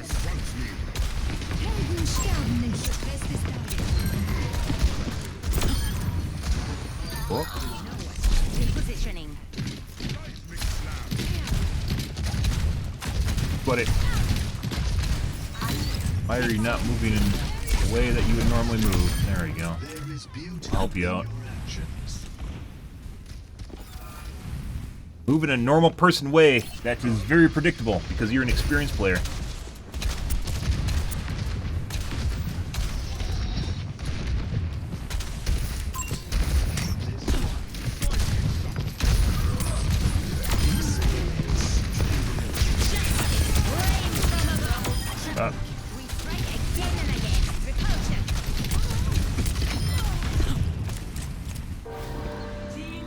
Good.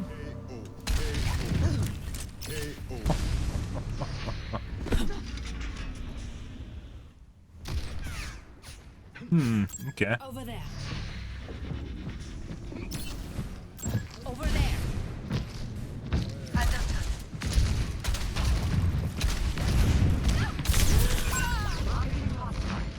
I just died behind a rock. To the poison. Ooh, I'm gonna shove them in Bridget. a locker. Taking to the air. Dying.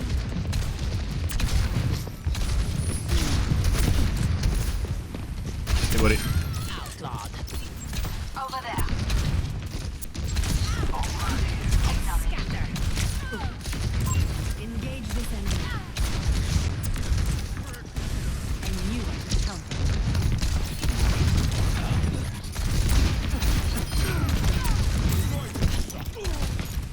Where we want to be. Dispersing.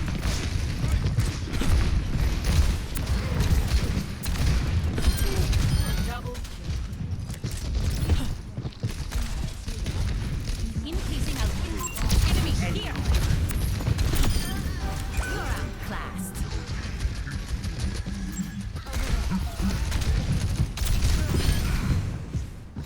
No one can hide from Enemy my over here. sight.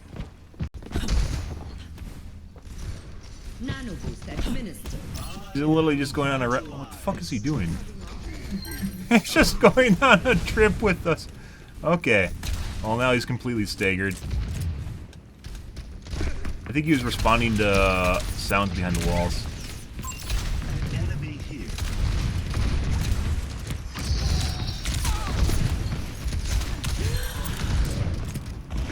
I need healing.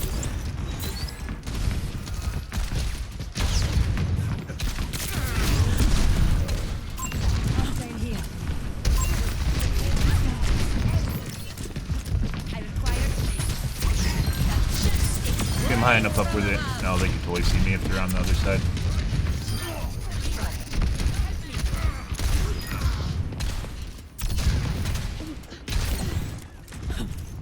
Just me. It's basically just me doing everything. I need assistance.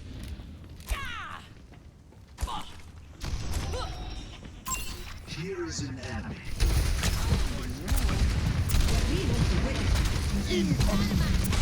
scatter. Their back line back. Which then causes their front line to be out of position.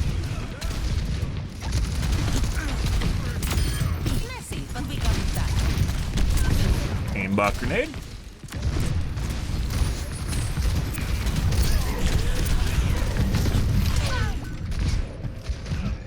Nano boost administered. I see. Good old wholesome walling going on there, guys. Good. Good, good, good. Why else wouldn't you look at the wall? Go around the corner. That's perfect. Let's see if this turns into a trend, shall we? Have more than enough banked accuracy, so we're not really doing anything all game.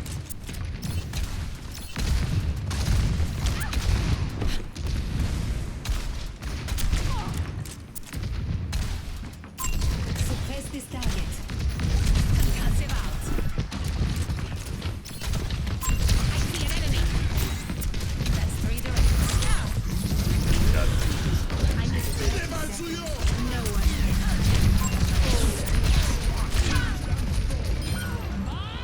I don't think any of the healers were up top. I think they're all below.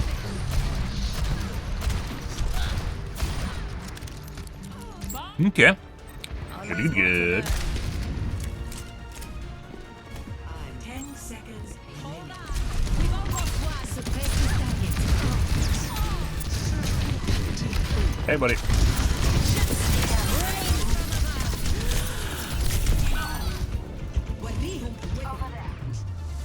Yep. Now got off the cart. Alrighty. Uh-huh. I love Widow. Not the Pharaoh? Who has twice her damage and twice her limbs? Although, to be fair, Justice reigns from above.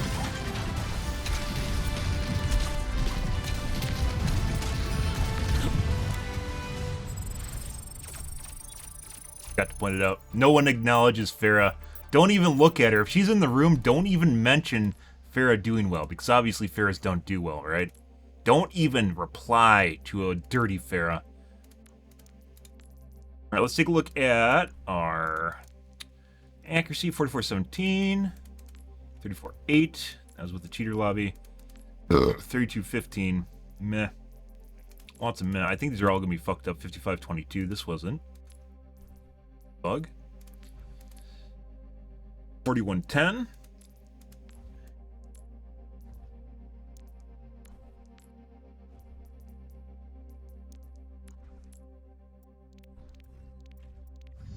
Right. So what we're going to do here, guys, I'm going to restart here. I'm going to turn off my C states, which is originally the way I had it off early this morning. But I was trying to do some benchmarking and shit. So, boot here.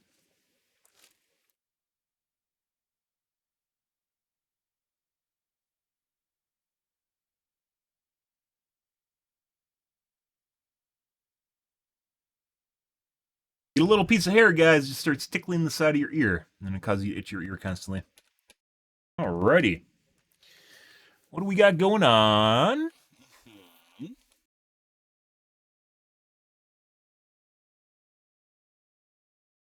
Good.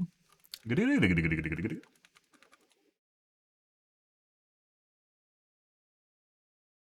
I haven't really tweaked my fan curve at all. I don't think I'm going to, because I'm basically going to replace the board anyways.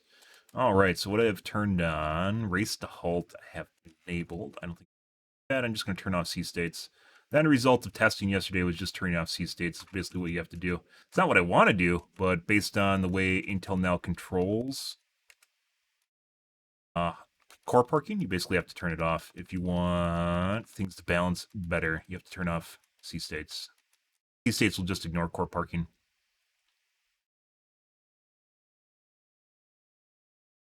Had race to halt off yesterday. I don't think that matters.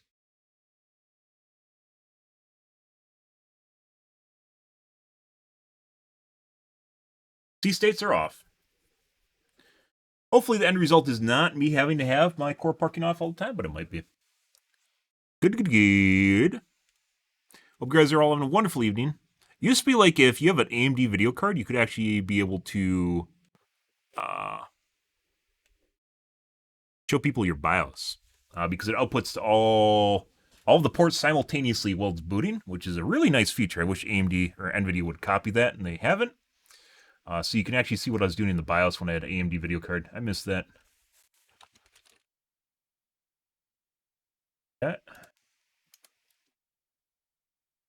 Nothing to do with my new CPU, though. It all loads super fast.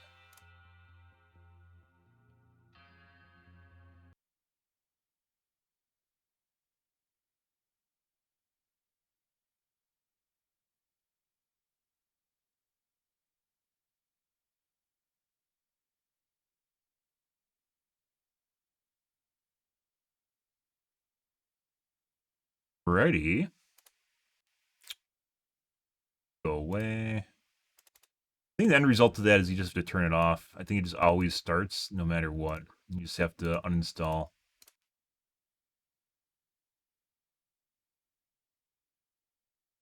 Lovely.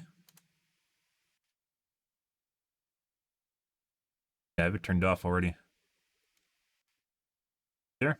Disabled. Still enabled, but it's off.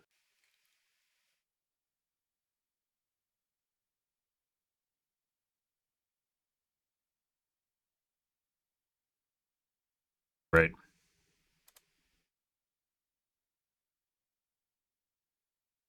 Let's play it. Let's play some more. Good. See if this helps with accuracy. I think it did this morning. Might have just been in my mind, but I'm pretty sure it did.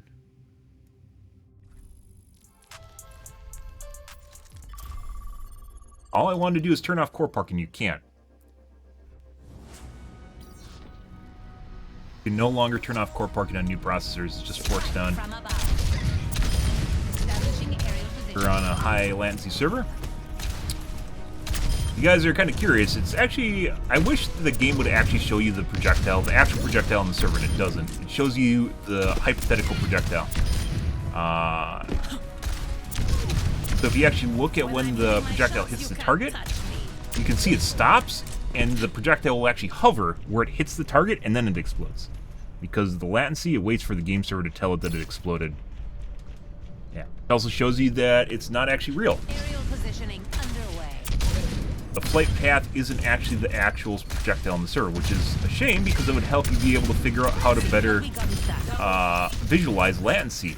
It's a visual indicator, and instead Blizzard chose to hide it behind their netcode to make it look prettier. And I think it's a travesty because you need to see, basically you need to see the network conditions as a projectile player in order to better be able to lead targets with your projectiles. How far you need to aim ahead of them is different. And that's a travesty, just because they want to make things look prettier. Same thing with interpolation in general. So like when people are moving, being able to see their actual movement, like the tick-rated movement, for instance, compared to what the game tries to make them more fluid. The difference between you being able to hit targets more reliably and miss targets. Plus you're in a very static play environment as far as latency goes. I could just actually leave and it just give me a new server that isn't high latency.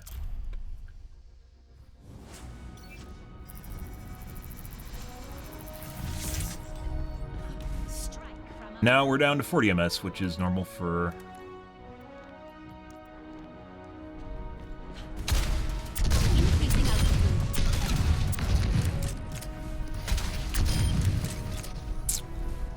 That is normal...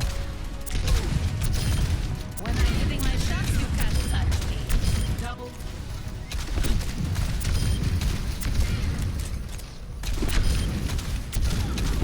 Double kill. For practice servers. Aerial positioning underway.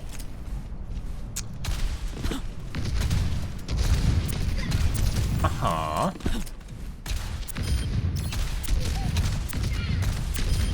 A clean kill.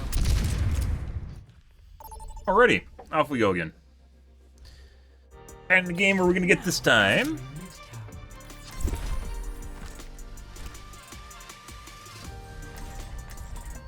Quickly look to see if we got some cheaters. Most of the cheaters, guys, that I report and I never see again. Some I do. And then some that I report after I see them more than one time, and not necessarily because I see them again, I'll wait until they toggle on. Don't report people because you see the same person again. If you are reporting people for cheating, do not just report them when they aren't, or even harassment or anything. Don't report someone when they aren't doing what they need to be caught for. You have to give them good data. If you don't give them data where they can actually see the person's cheating, it's pointless. So, don't ever report someone just because you see the same username. Wait until they're actually doing the same thing. Cheaters will oftentimes toggle on and off, and sometimes they'll have matches to bank accuracy. They'll have matches where they toggle off. And then they aren't going to show cheating at all, so there's no point in actually reporting them. Because if there's a CSR or someone, or expert going through the footage and looking at stuff, they need to be able to see actual cheating, not just random footage of a player. 5, 4, 3, 2, 1. Attackers incoming. Ah, Defend objective A. well, that's a good sign. Yep.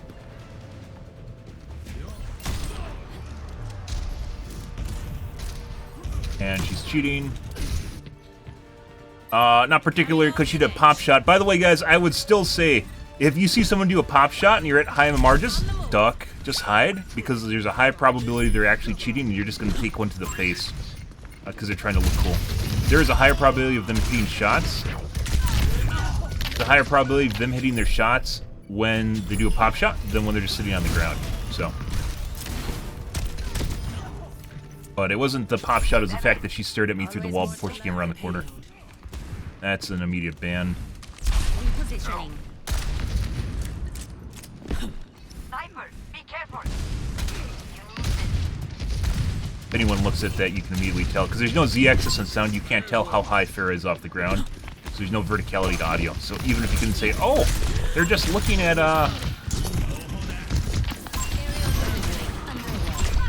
Oh, they're just looking at the based on sound, right? Like the sound is only X and Y. There's no Z axis. It's one of the downsides. But you can also use it as information for someone being able to cheat. If they're at the exact Z axis.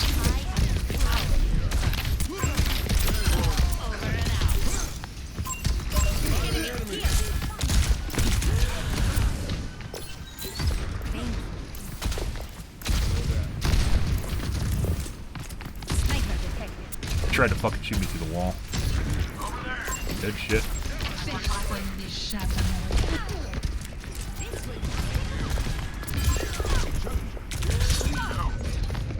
We just got killed by the Baptiste. I think this is a complete cheat pre-made. There's probably gonna be multiple reports here. We know the Widow is already cheating. See how this goes.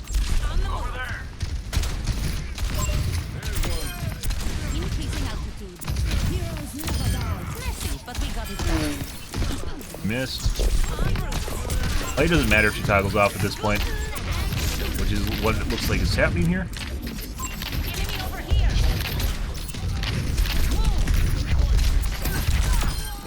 Airspace is closed. That's a dead giveaway based on.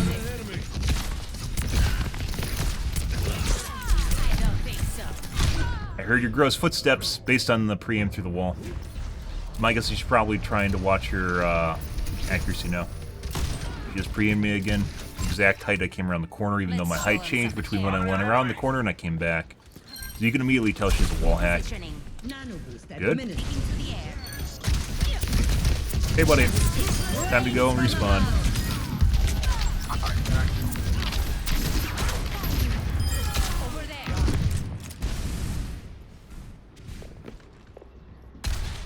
Second time she did that.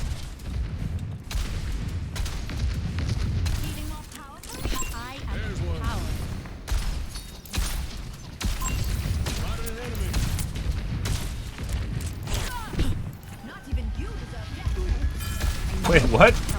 Why would I deserve that? Bad guy. See if she pre-aims again? No.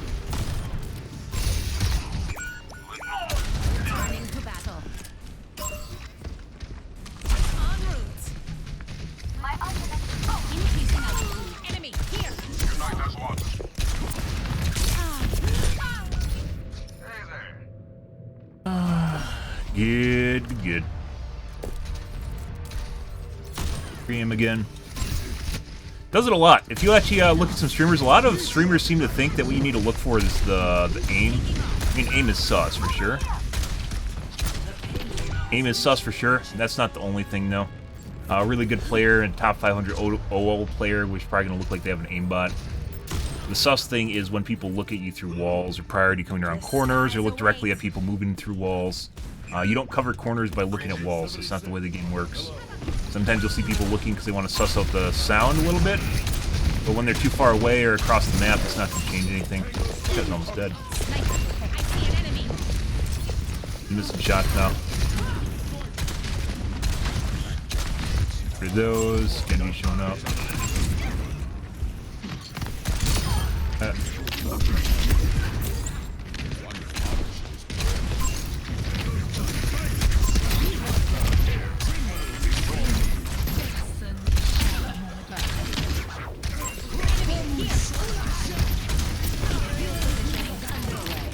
Probably gonna try and get pop shotted here.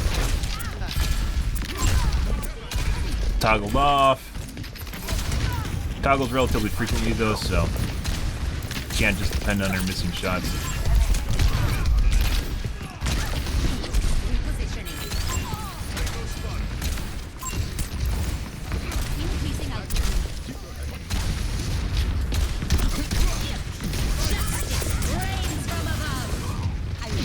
No! He was low.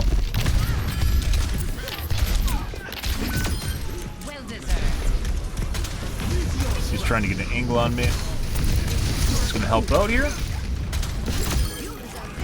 No, and they didn't move up fast enough to help out because they aren't actually good players. Aimbot grenade.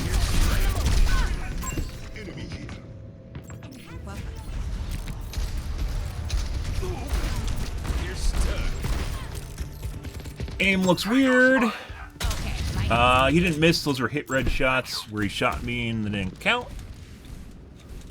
Yeah. Keep your head down.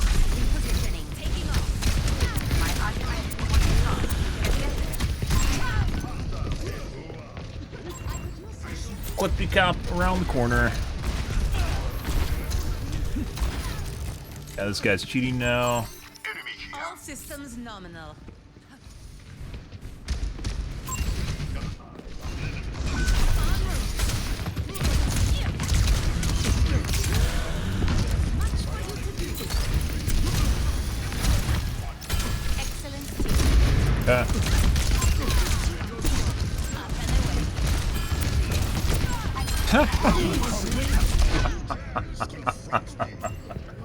So it looks like the Widow is only trying to kill me now.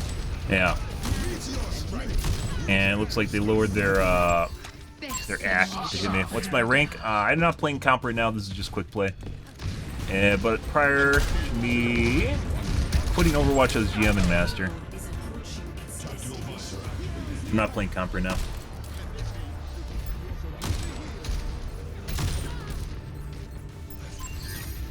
At least she had infravision up that time. What's this guy doing?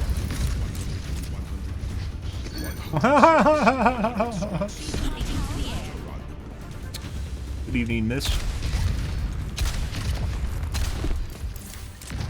I am empowered. It's fucking weird. Between Overwatch 1 and Overwatch 2? Yeah. Yeah. She wanted that kill. Agreed. That's why we backed off. Maybe she's gonna come up or try to get an angle on me. I think she's just only cheating against me now.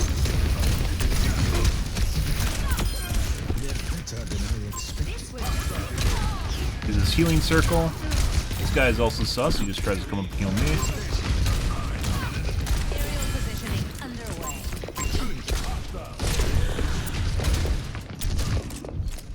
Once again, the Widow's only trying to shoot me, which is fucking weird. I don't know why. Yeah.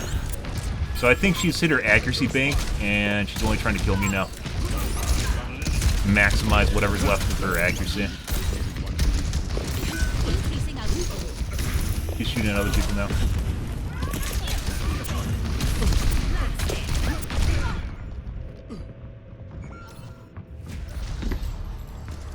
I might have been able to do that if I actually went up and queued on him instead. Instead of pushing him off. Let's show him some air power. And headshot by Widow.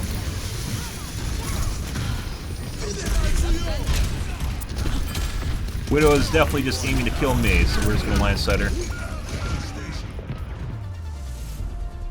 So at the end of the match, I'm not sure about the Baptiste. The McCree was definitely cheating. The Widow is definitely cheating. And oh, hey, look, someone points out my deaths, but not my limbs or damage. Good for them. The Widow's cheating. The McCree is definitely cheating. At the end, their Widow is only going after me. She ran out banked accuracy. Baptiste seldom might have been cheating, but I don't know. Yeah, Baptiste is cheating. Good. Alright, now we report. So, the Widow is immediately easy to see right out of the gates at spawn. There's pre-aim, looking through walls. I don't call that, like, emergence. Line of sight emergence, where she's just looking exactly at your position as she comes around walls, or she is lining up across her around corners. I still haven't figured out a right way of looking at talking about that, because it's like a aim. It's pre-aim, but it's more direct than that, because you're actually stuck to them as you come around the corners, or you're looking at their position, or your crosshairs emerging, going for their emergence position.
You need like this whole text box. I need this whole text box, guys. They don't give you the whole text box. They give you like 3 sentences. That's not enough. And then Cassidy toggled on at the end. We'll use our cheat sheet here. Playing Genji. Genji was normal. So when he swapped to Cassidy right after P2 capture. No, it was like halfway between P2 and P3. Point 2 and point 3. Where he toggled on. He didn't do that originally. It was like after Widow ran out of cheat accuracy, he toggled on.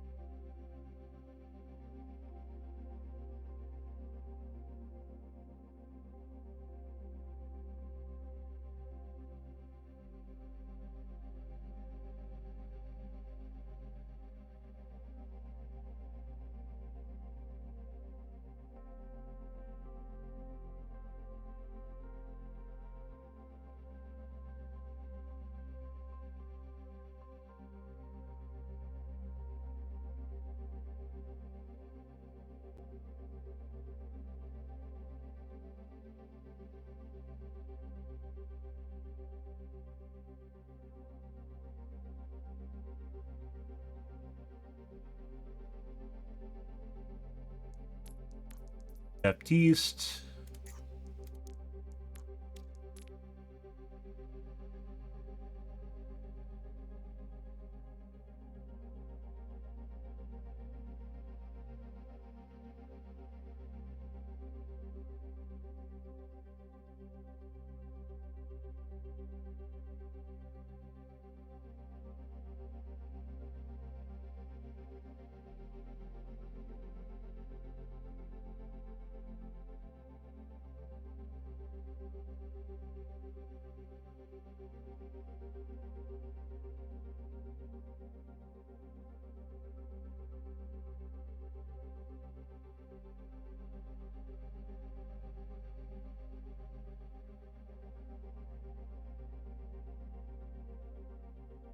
I don't know about the Baptiste.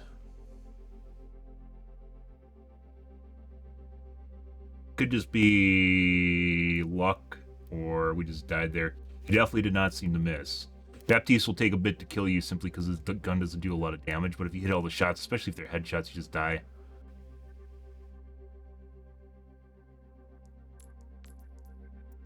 As I mentioned at the beginning of the match, guys, it's pretty easy to see. Are you kidding? No. Type in Overwatch cheats in Google, and then come back to chat. How's the Pharah buff? It feels nice. The quality of life is pretty nice on Pharah. I don't think it matters. It's not like she's super OP anymore or something like that. It's not like it's something like, oh my god, she's so amazing, so easy to fly now or something like that. Echo still flies better than Pharah. Mercy definitely still flies better than Pharah. Sojourn flies better than Pharah. But feels better. I don't think people are missing shots because I have like directional jets now. It's not like directional in that you can go like completely to the side either. Like you can't just like like dash side to side or something. That'd be nice. That's not what's going on though. Yeah, it really depends. So Pharah, it's kind of just a nice quality of life. It's nothing outside the ordinary, nothing spectacular at this point in time. So maybe in the future they'll change it a little bit more. It just feels good. But other than that, not really all that different. I gotta take a piss, guys. I'll be right back. 1 second. And we'll play some more.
So pretty sure, you know, that was, as I mentioned at the beginning of the match, that was a pre-made. Definitely certain Widowmaker was cheating. You could see her wall looking as a dead giveaway. But at the point at which Widowmaker ran out of banked accuracy, the other guys also tried to make up for it, and succeeded if they won. Could. Yeah.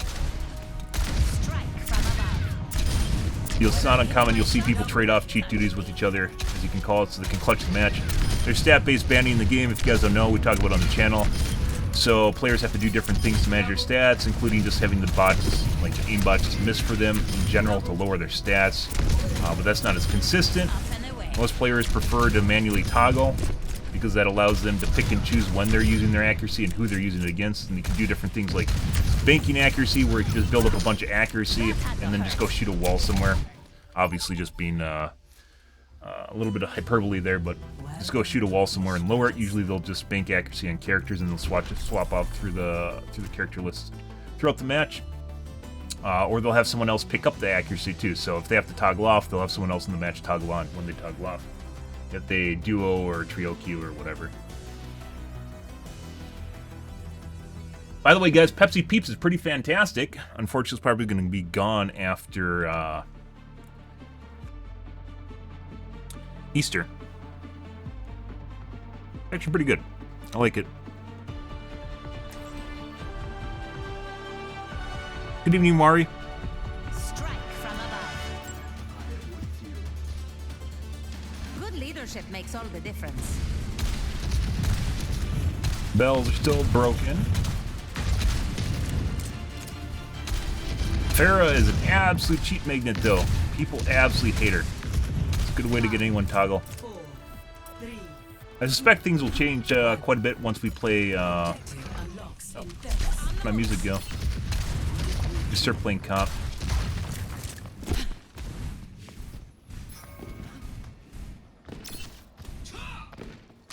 Establishing aerial position. Fuck are you all just up here already? That's weird.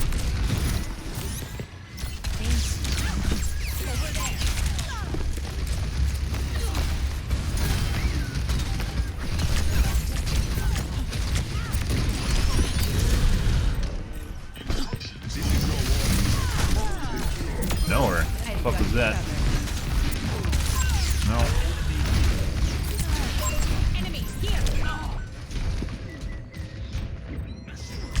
Headshot.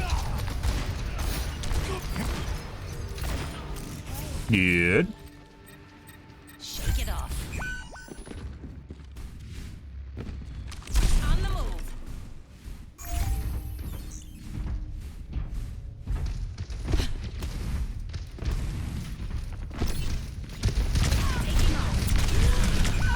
That is a very accurate McCree now. Notice how when he first started shooting at us earlier in the match, he's missed a bunch of times? I don't miss anymore. Like I said, Farah is the absolute cheat bait, guys. Holy shit. Yeah. Now he doesn't miss. Good for him. That's interesting. I guess he toggled sicko mode. In his mind, he reached that point of clarity in which he can just instantly hit every shot. Good for him. Try and line of sight him.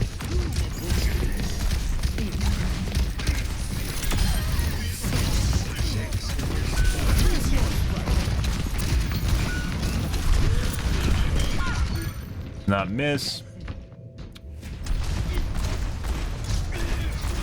Misses on other people. Hit reg miss. Good.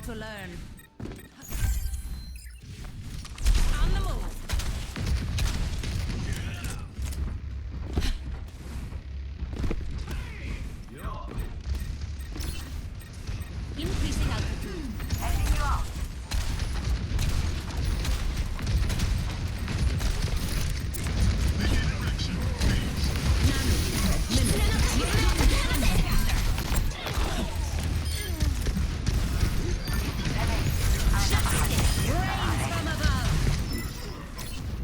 Killed him. I didn't need ult there, guys. Removing the barricade. Your team is close to taking the lead. Mm-hmm.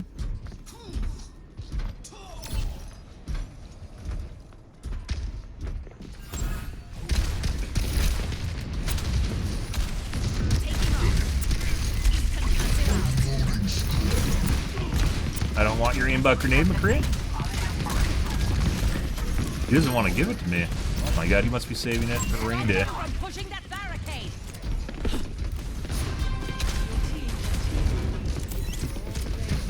The enemy's understanding surpasses ours.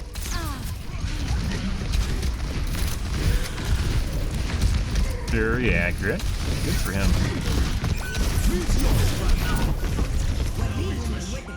I missed my concussion.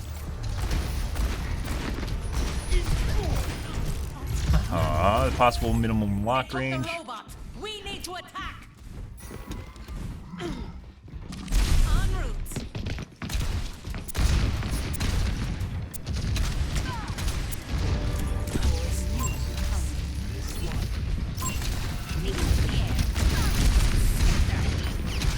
The advantage is nearly ours.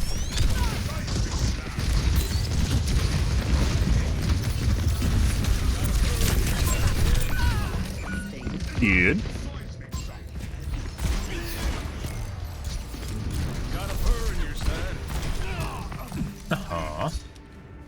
All systems nominal. Increasing altitude.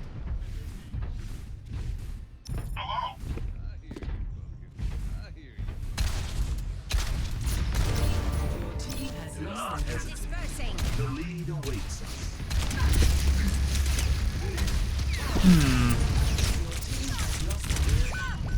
Good. They've pushed past us.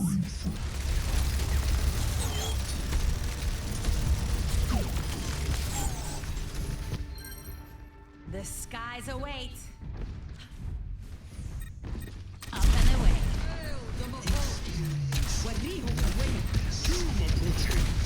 Let us move the barricade. Elimination mid-ascent. I don't think so. Haha. Heard that aimbot grenade? Good.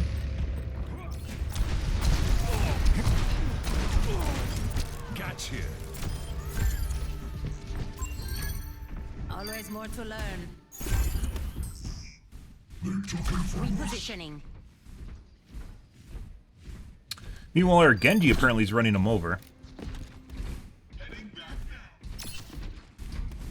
So the shitty thing, guys, about targeted cheating, nothing to do with me being a streamer, by the way. Shitty thing about targeted streaming is... I mean... Bye. Now the tank's staggered. It's basically our best case scenario for that, by the way. That's a good one.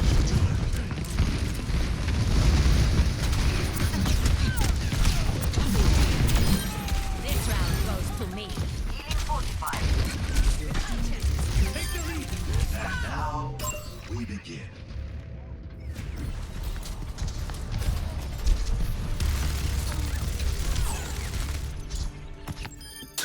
Okay. Okay, my head's in the game. What the fuck? There's a Genji around here somewhere. I know he's around here.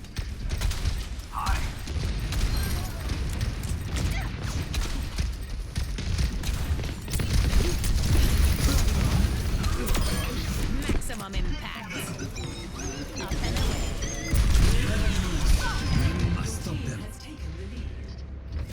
And midair. Can't do that even if you want to. That literally nothing to do with where he was aiming. En route.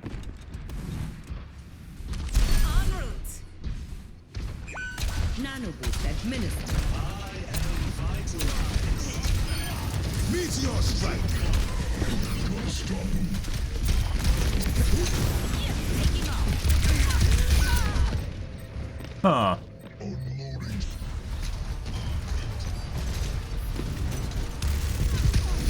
Okay. All systems nominal. On the move. I knew.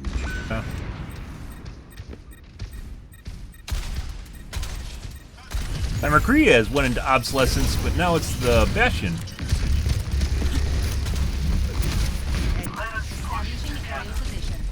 Almost like he's a knower.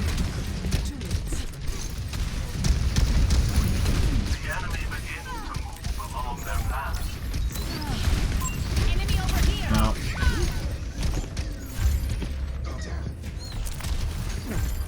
Ah, it's almost like he just reacted to me saying that. No way. No fucking way. Okay, my head's in the game.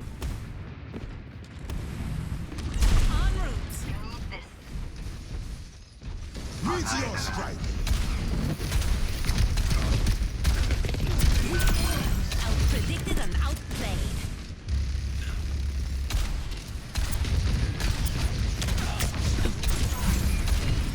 All right. Over there. By all means.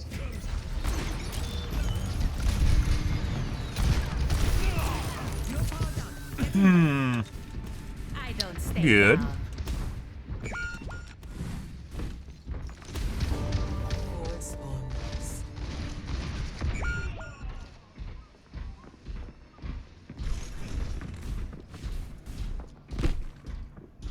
Hello. My ultimate is charging. Taking off. 30 seconds.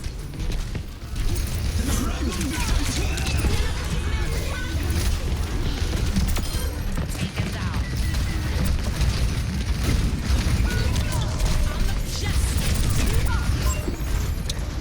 Very close. Pretty sure the Bastion's cheating. Kree, on the other hand, not sure.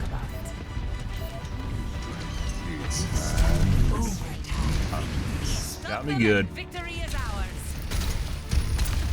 Enemy here. Over here.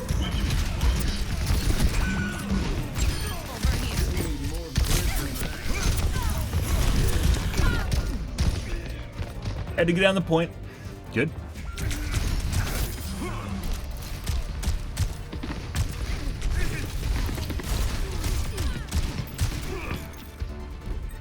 Shake it off. Meteor strike. Oh my god. En route. Establishing area position.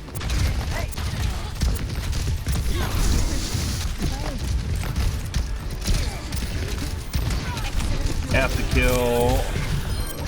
Through this entire blob, guys, the McCree is picking me out of everything. Very certain the McCree and both the Bastion and McCree were cheating. He seemed to be responding to what I was saying on stream, which is fucking weird. Yeah. Good for him. When the Bastion locks onto you, basically there's no differentiation at all. It just sticks.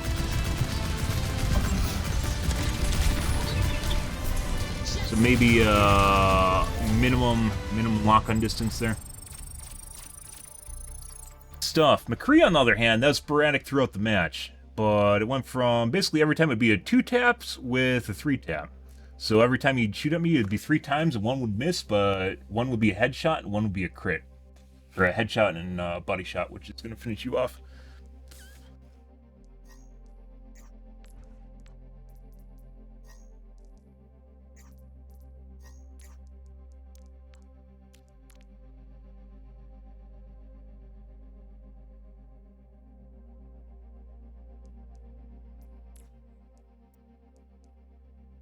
Bastion all match. It wasn't maybe, I think it was 2 minutes in. For some reason, people toggle on about 2 minutes into the match, 1 to 2 minutes in. They won't toggle at the beginning of the match, and I don't know why. They'll also toggle off 1 to 2 minutes, or not 2 minutes, 30 seconds to a minute before the match ends for some reason.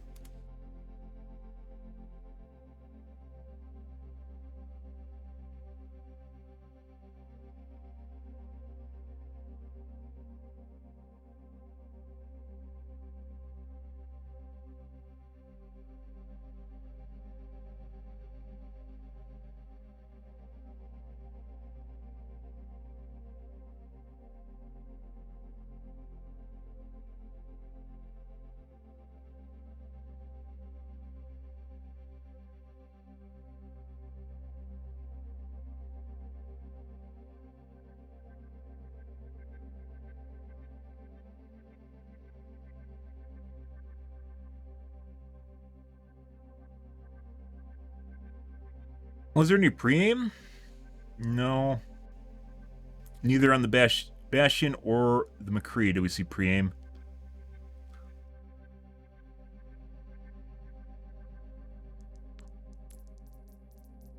Pre.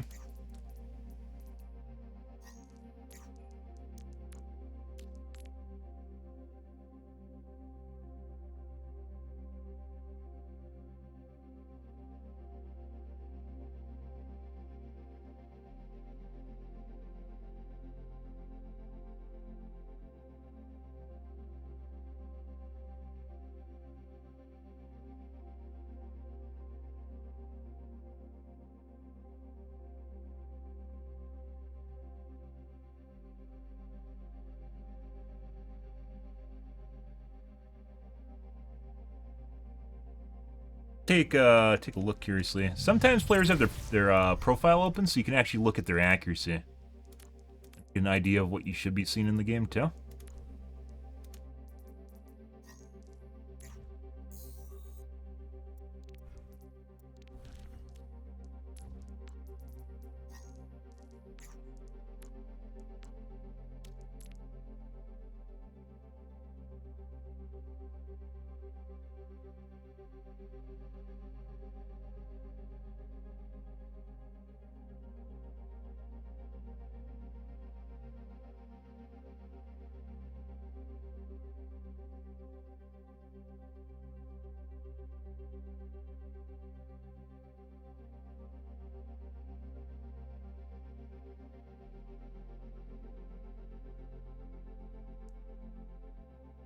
Okay.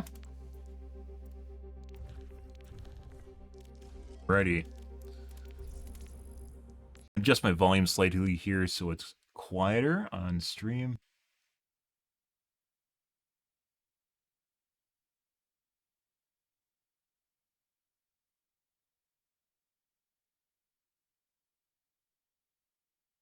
Actually, that.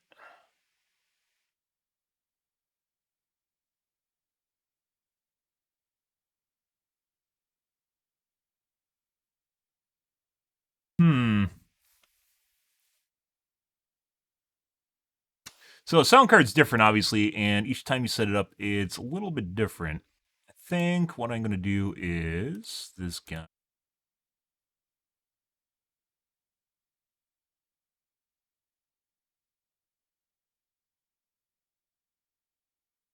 Right one.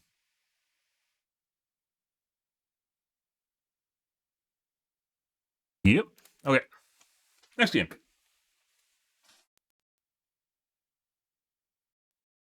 The volume for me was about right, but it looks like it's too loud on stream. Let's see what this does.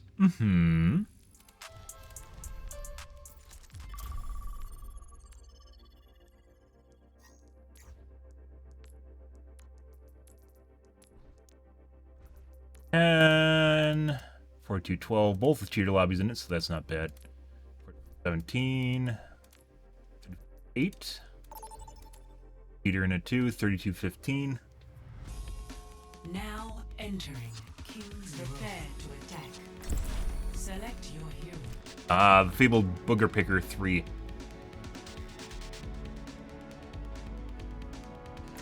Good. Happy Wednesdays, guys. Hope you guys are having a wonderful evening. Full of mini Overwatch cheaters. Oh, yes. Welcome to Cheat Watch, guys. Strike from above. It looks like they've changed the font too, or maybe not font, or added some sort of backing to the UI. Because it seems like UI elements, like the color of your teammates, pops more than it did prior to the patch, the most recent patch. It wasn't in the patch notes at all, but they've definitely changed some things like the UI. The bottom left on your health bars has changed. And it looks like the colors have changed too. I'm sorry. Don't be. It keeps me sharp. You seem nice. I hate to kill you. Wow. You seem nice. 5, 4, Appreciate it. 3, 2, 1. Attack commencing. Capture objective A. Eyes here.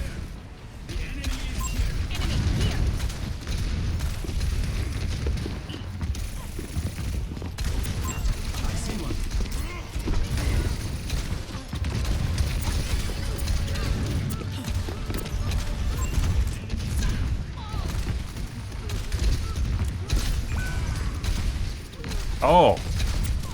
Uh-oh.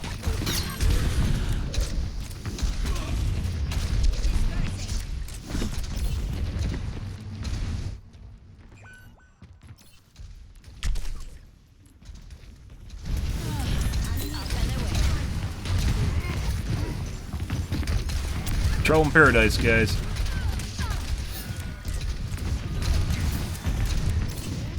FPS fucking feels weird right now. I don't know why.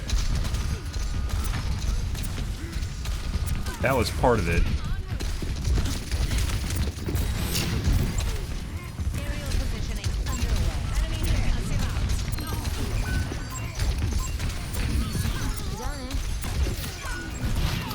No.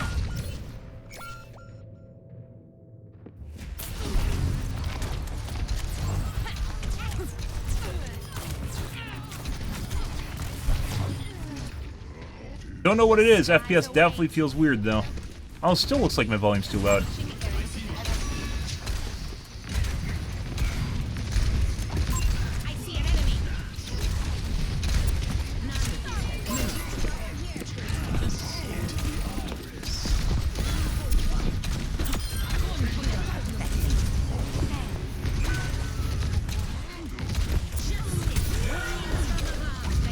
Oh my god. What's going on here?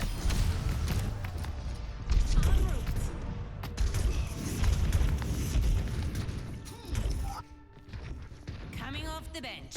Attack the objective.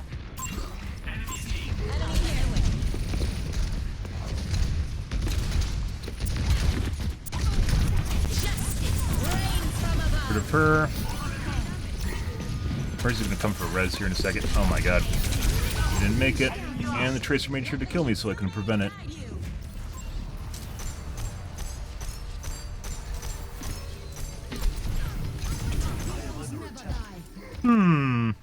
Okay.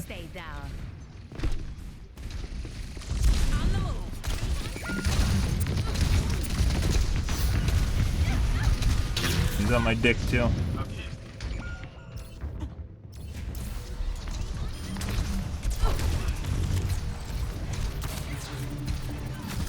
Huh. Okay, my head's in the game.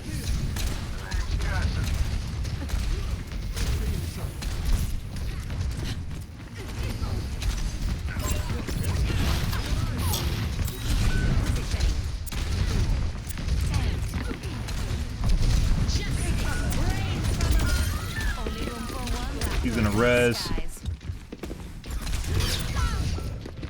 I think the Zarya has an aimbot.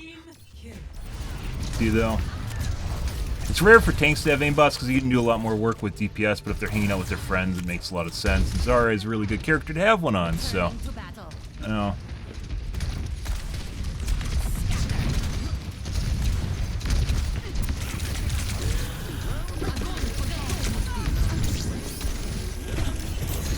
No.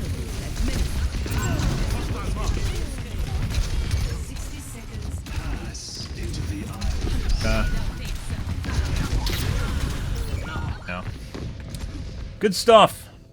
Very weird match, guys. Feels like my FPS is fucked up for some reason too. I don't know why. I was around here, Axis. Let's show him some air power.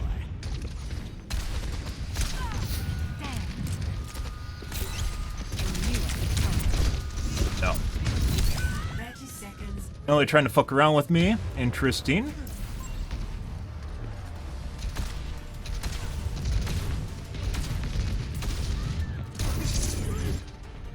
Increasing altitude.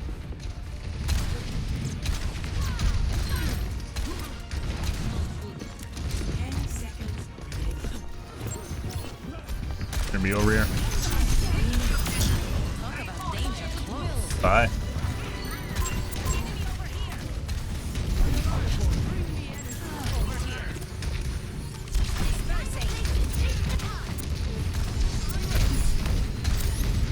backup now. Zarya, I'm very certain is cheating.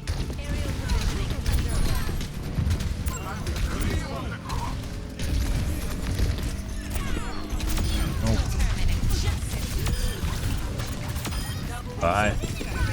Oh, hey, look, Tracer showed up. Weird, huh? Good for her.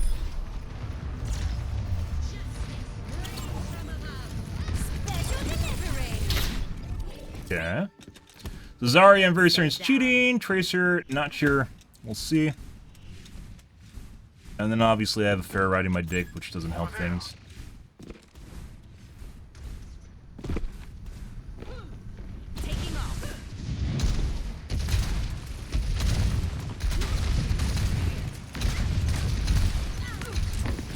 FPS still feels off.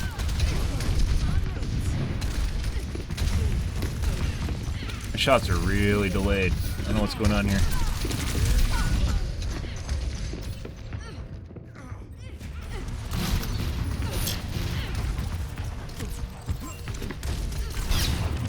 Yeah.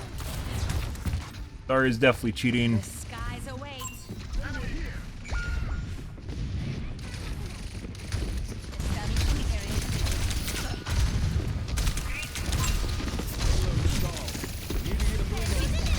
Got him. Holy shit. Yeah, that's a limp dick throw if I've ever seen one.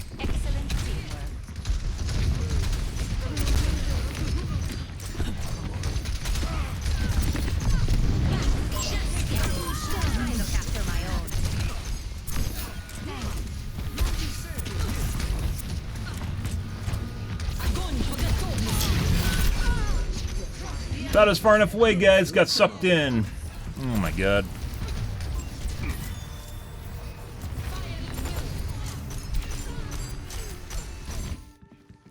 Making another approach. 60 seconds remaining.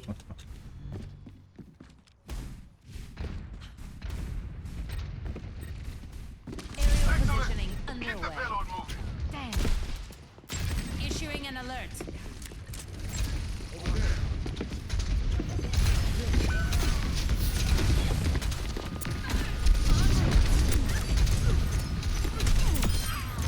Gonna res. Most annoying thing is when you get near the ground and the Zarya just locks onto you and you're dead. Yeah. It's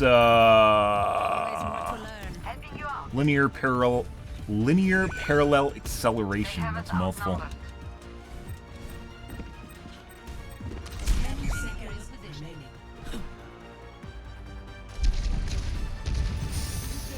The pre-made too, that doesn't help things. Next game. Okay.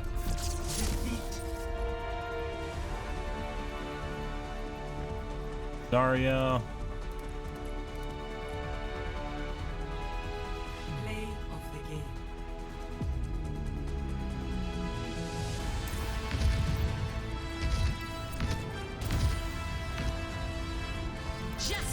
I don't know, this isn't the same thing as a snap bot. It's not the same thing as the Bastion had this in the last game too.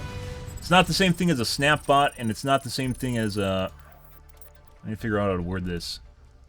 As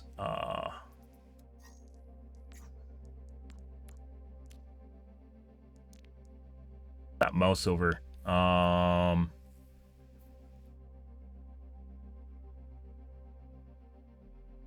Trigger bot?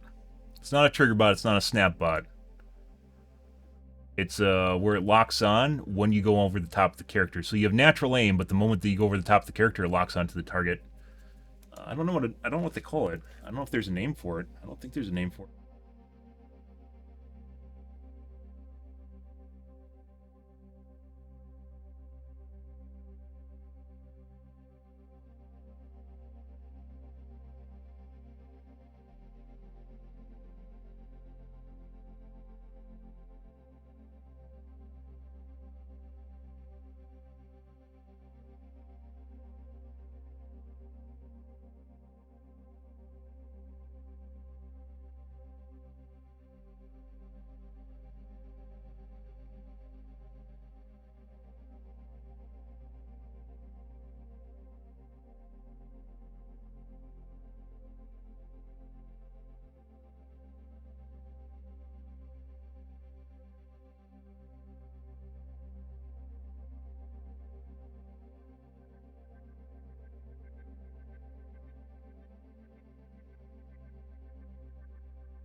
Off we go.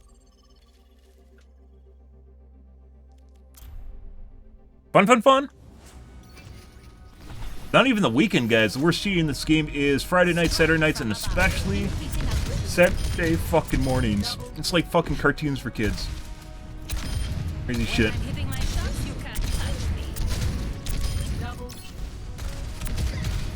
It's all the kids on the weekend. Normally in most games it's just degenerate hours, which is where we're in right now. When you approach like 3 in the morning, 4 in the morning till about 8 or 9, when basically the college kids wake up and normal people wake up. And they'll start depleting the neats, the degenerates. When you'll get normal games again. Not my aim.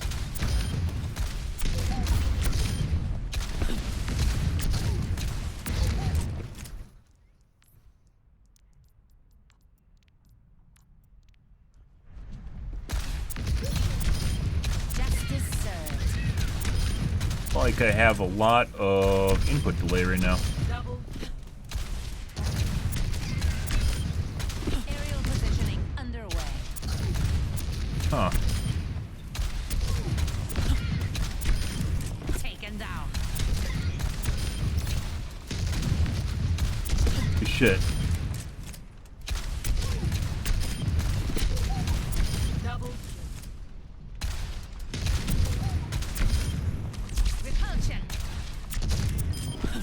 Forgot your parachute? Switch. Increasing altitude.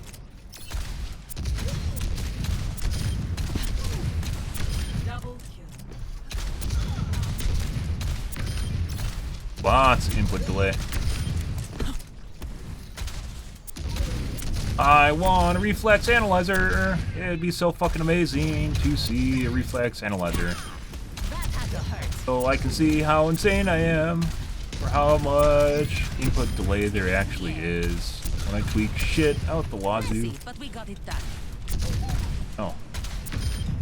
What the fuck is... Oh?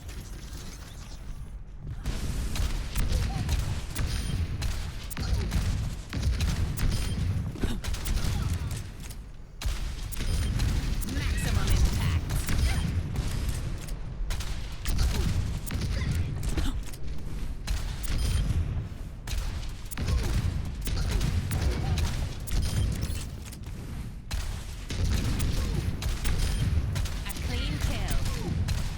There's a lot of input delay going on here. Establishing aerial position.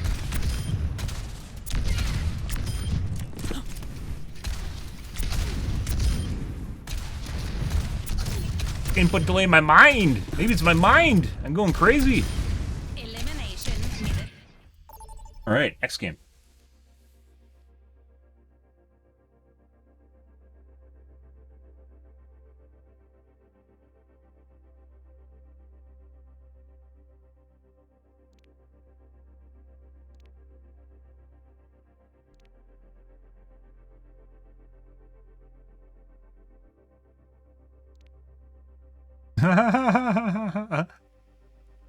They thought they fixed this so it would error out right away. It says connect the server. Errors out. I guess it retries the server. Maybe it's the fucking Blizzard servers today. Very weird.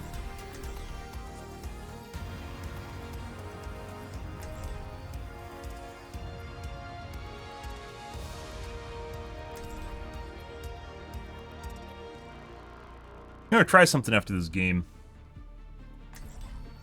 Curiosity.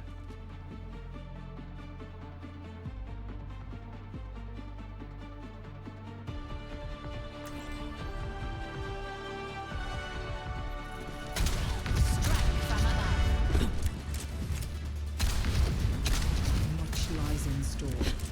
Let us see to it.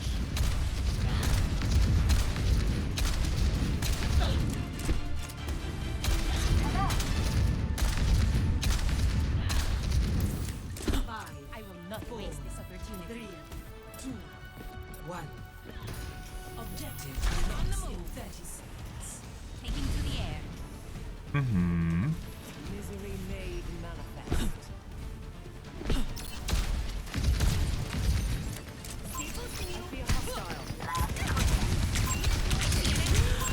Very accurate soldier.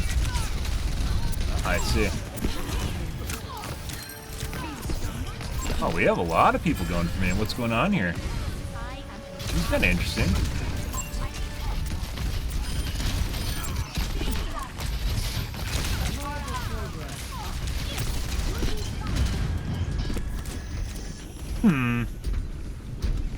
We gain a lot of friends tonight or something? What's happening here?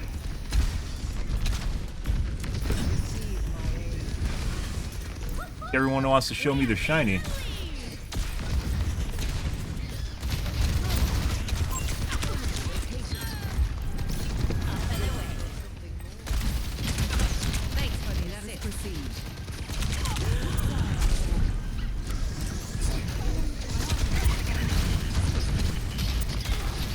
We're gonna keep trying to line of sight that soldier.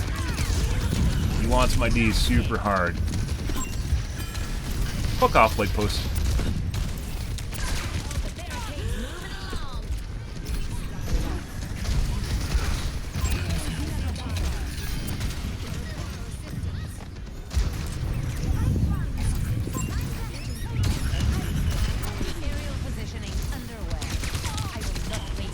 Yep, he is incredibly accurate. Good for him. He has a hard on for me though, so we can keep using that against him though.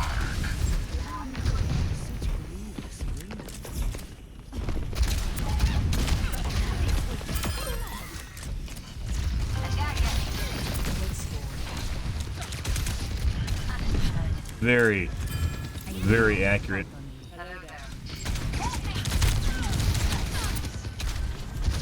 No kill cams though, because Mercy's keeping us up.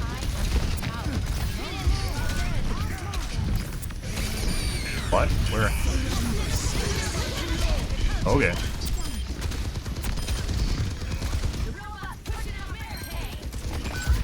That ball is still up. Uh-huh.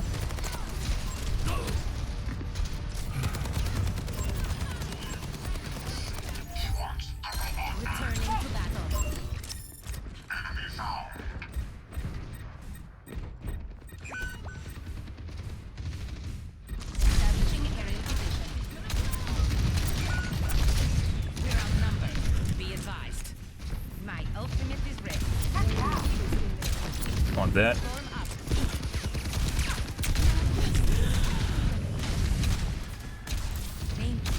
Thanks for the assist.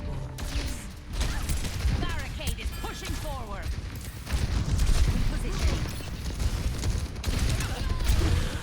That soldier incredibly accurate. Keep line of sighting him. No. I don't have an angle.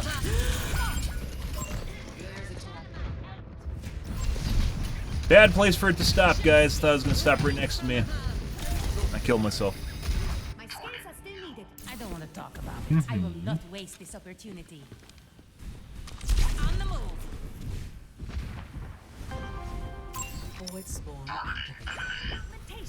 Yeah. In our possession. Taking to the air. Enemy here. Thanks.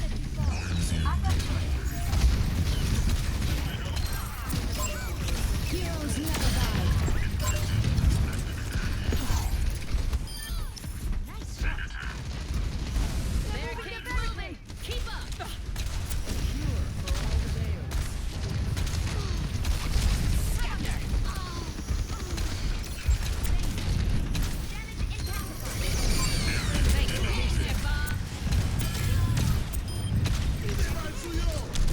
Fucking Christ.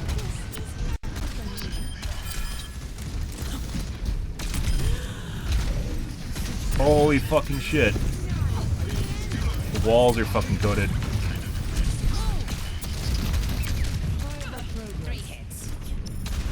You know you wanted it. Need to get that robot back. I will not waste.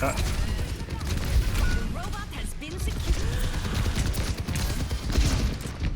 Senzu Bean.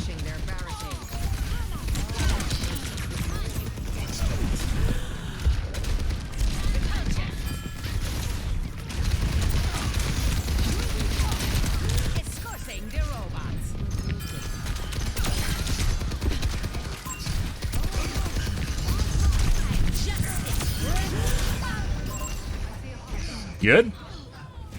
A lot going on there.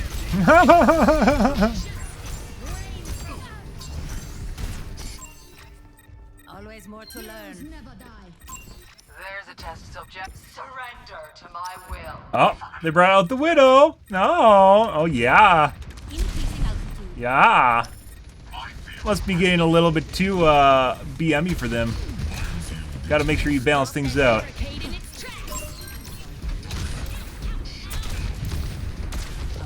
Missing shots, maybe not. The line of sight. Oh. Shouldn't have done that. Is it just for me?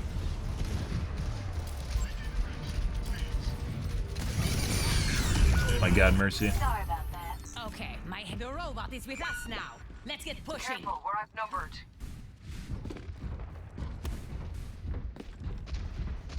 Up and away.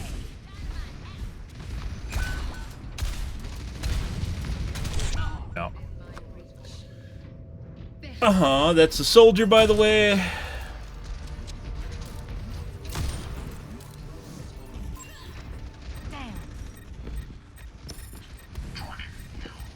I'm on my way.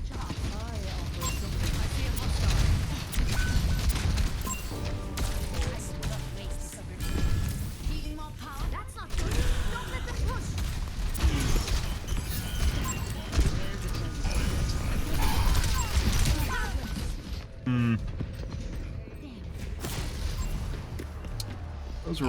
That's her teammate. Making another approach. I do love when the kids toggle on sicko mode, guys. Oh my God, sicko mode, so cool! I love toggling sicko mode. I do it all the time. There's the Widow again, trying to get a line of sight on me. We're just gonna line of sight her.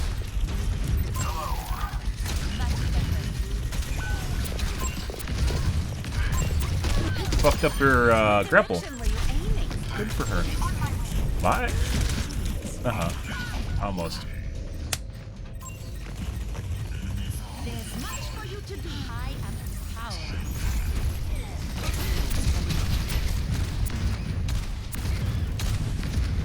Concussive out. Fuck. Ash has also gotten kind of suspicious.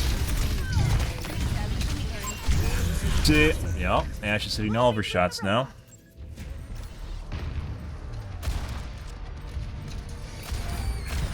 Yeah. Enemy located. We can do better than this. Come on. We're shredded.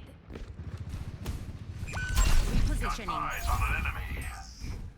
They took the robot. Get it back. Personne n'échappe à mon regard. On the move. Join me. Very accurate now. Good for her. I guess she found it in herself to improve in all of the key press. Aerial positioning underway. Enemy over here. Heroes never die. And that's a soldier. Over there. We must stop the enemy from advancing. Okay. She accidentally jumped backwards, and it caused me to miss like a quarter second of shot, which is what I needed to kill her and then move on to the next person. And I had to double back. This is our last attack. Give it everything. 10 seconds remaining. Taking off. Paul's doing work.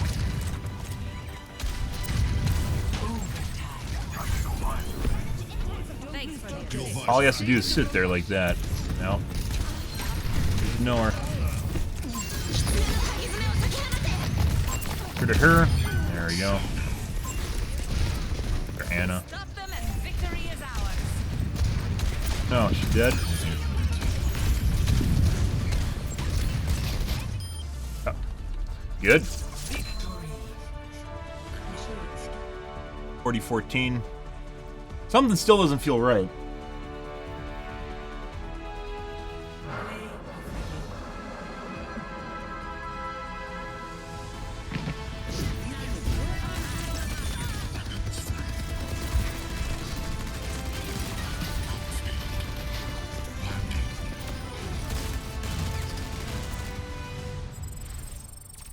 Good, good, good. Mm-hmm.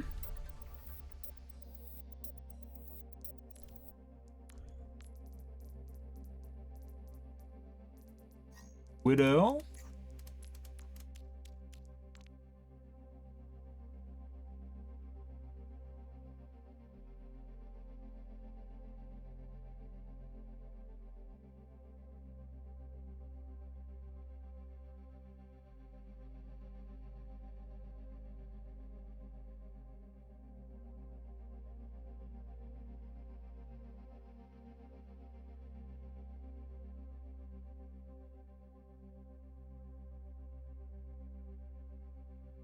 Yeah.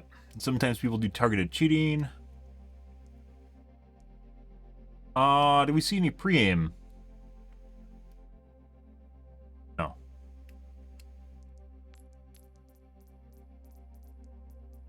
Ash was normal. What did she play throughout the match? Yeah, no, she toggled at the end of the match. She was normal for the first 4/5 of the match, and it was at the end there where she toggled on.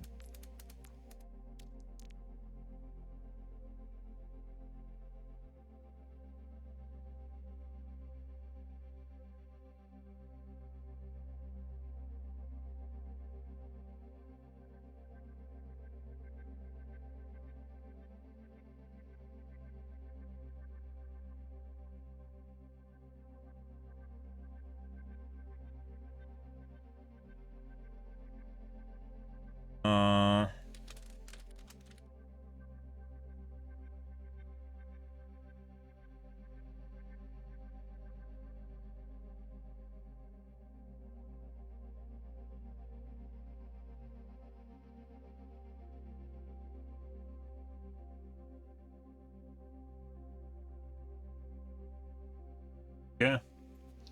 With the Mercy, you could see her trying to get close to her, and then she bounced back, and then she actually shot at her, and it snapped to her in our cam. Good. Oh, I know what I was gonna do. Out of curiosity here, guys, let's take a peek.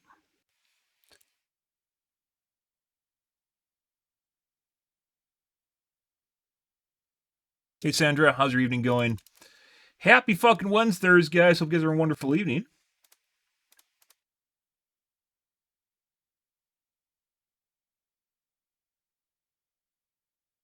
Good. That's what I expected it to be, or what it should be, excuse me, not what I expected it to be.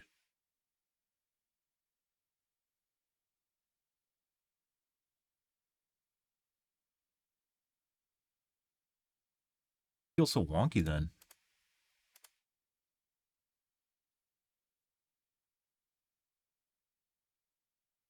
My in-game accuracy feels really janky right now.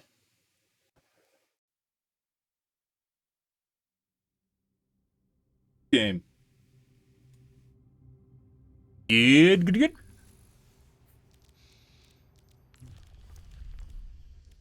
Also, I get they're trying to copy an art style with the One Punch Man Doomfist with the kind of the slideshow going on there, but it definitely does not look like the show. Like kind of like a time-lapse fashion. Strike from above. When I'm hitting my shots, you can't touch me. I want input analyzer, reflex analyzer, mainly reflex analyzer, but I'm not getting that till we get a new monitor, so. So. Double kill. On the move. Messy, but we got it done.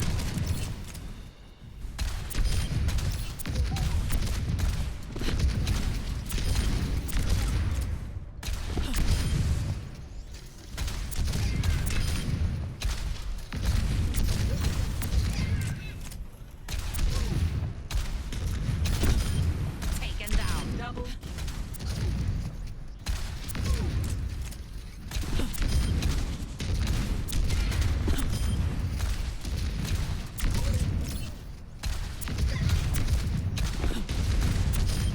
Float like a jellyfish, sting like a jellyfish.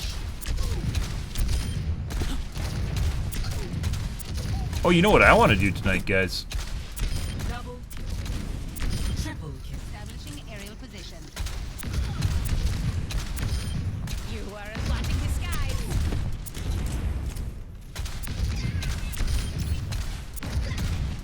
Apparently my my new motherboard only has like one giant mega hub in it, with actually 2 smaller hubs plugged into it, according to hardware info, which is not what you want to see. It's like all being pulled from basically one controller. But luckily, I'm getting a new motherboard irregardless. Irregardless. Try something real quick here.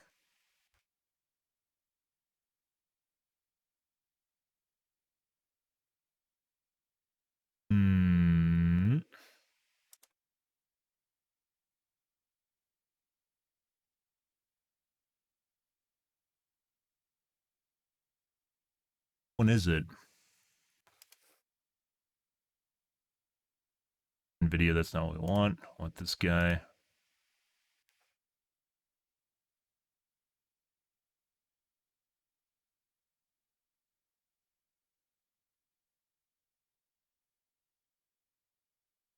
Off. A lot of new devices showed up in here, guys. I'm not sure about the Express and Host controller. I'm not even going to touch those.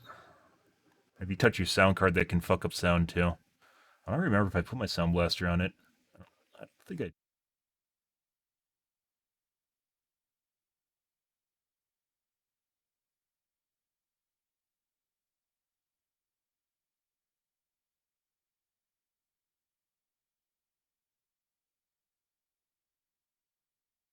A lot of tweaking. I don't think my tweaking's in one particular video either. That makes it more difficult to actually like go back and look at footage of it prior to me pulling up my motherboard like 2 days ago.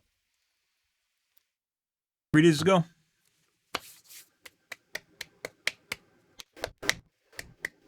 Oh my god, no signal. Wow, I love this game.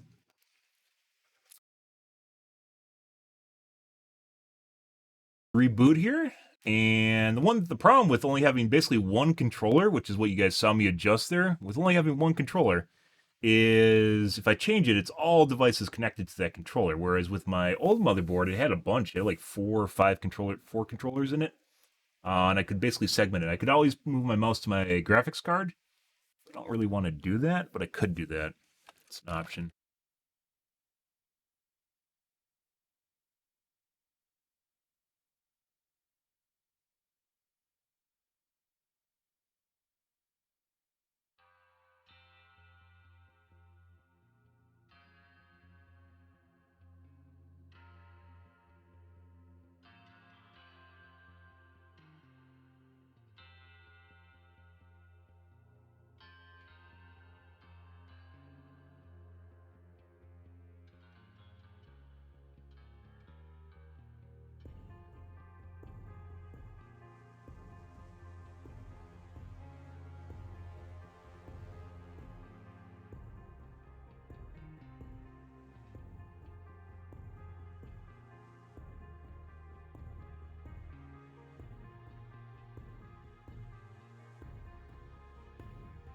Better. This doesn't even show 1200 anymore. Not that this matters that much, but rather when the interrupts become cluttered, it's going to matter. Go with that. And I might need to move it just particularly to my USB, my NVIDIA controller.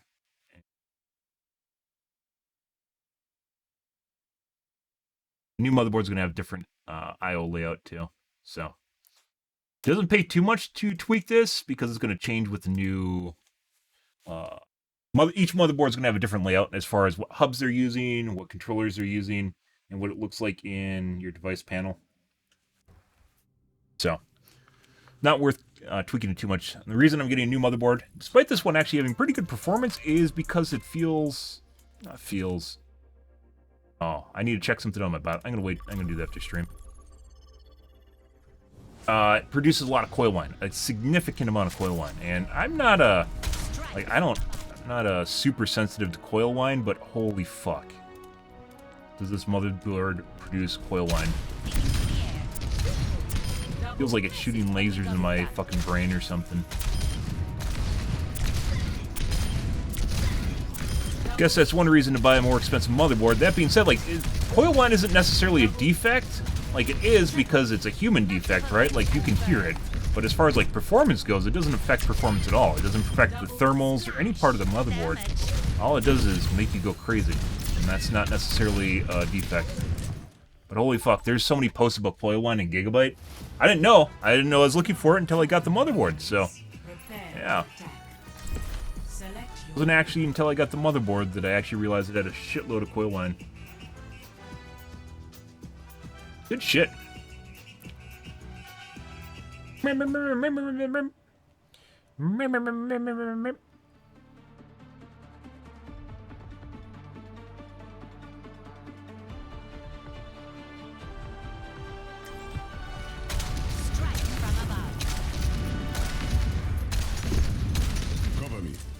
have I not? Covered your mom. All over.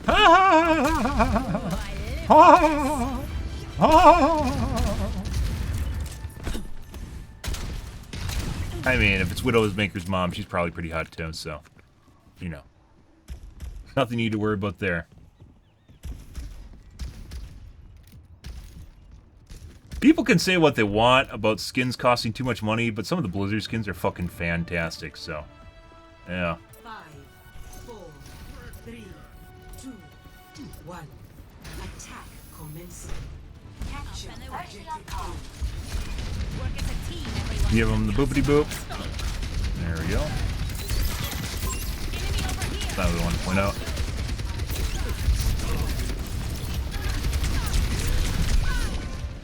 And that's the McCree. I'm back.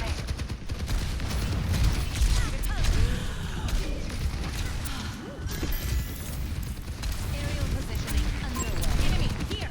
Dear God, there are so many. That is so much damage sitting in the corner. That sucks. Deal. Enemy getting up. I see an enemy.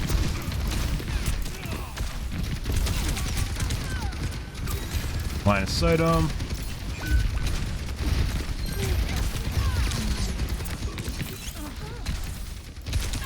one can hide from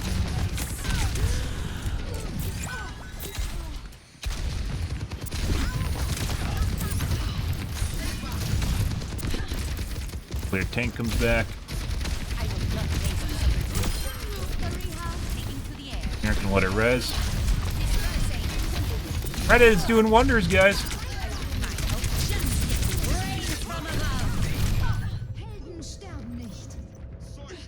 Should've went for the Mercy.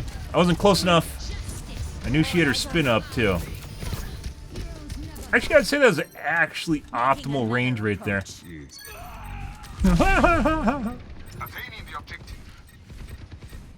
Because she couldn't jump up and kill me either.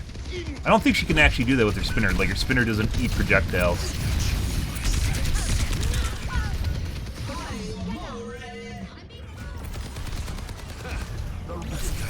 It eats projectiles, it doesn't block them. It just sucks them up. It's like Sigma suck. Thanks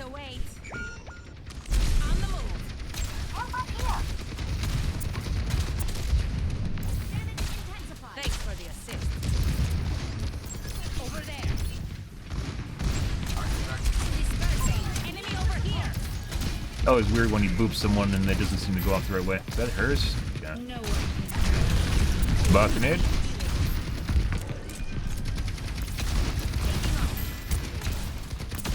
Really need to kill their healers.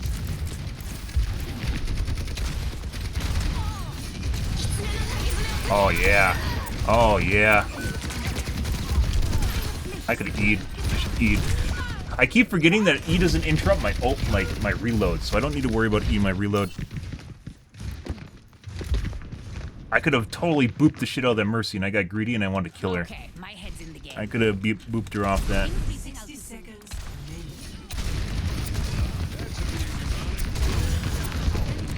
You guys are both incredibly accurate. I will not waste this opportunity.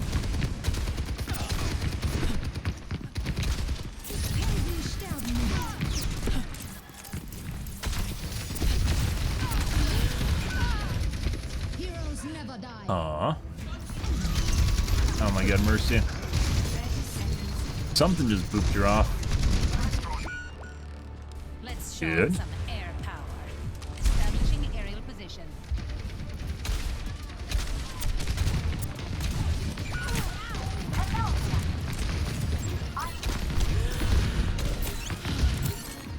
Free does not miss.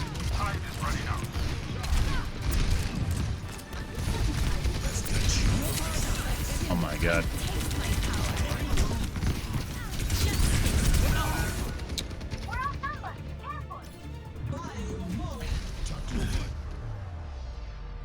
Defeat. We're going to take a look at a replay here, guys. Both McCree and Soldier. I don't normally look at replays, but basically we got no kill cams, so. Okay. Orisa seems overtuned. It wasn't the Orisa, it was McCree and the Soldier.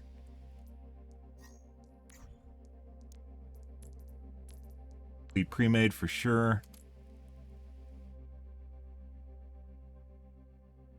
McCree was actually missing, though.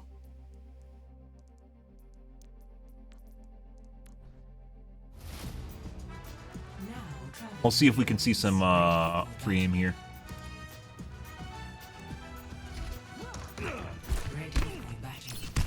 Those people were criminals.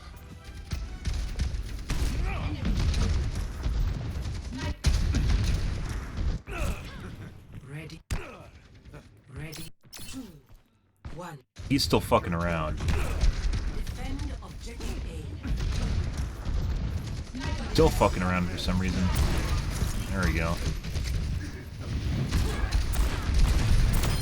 I saw that. Not bad.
Thank you. Spotted an enemy. Reg.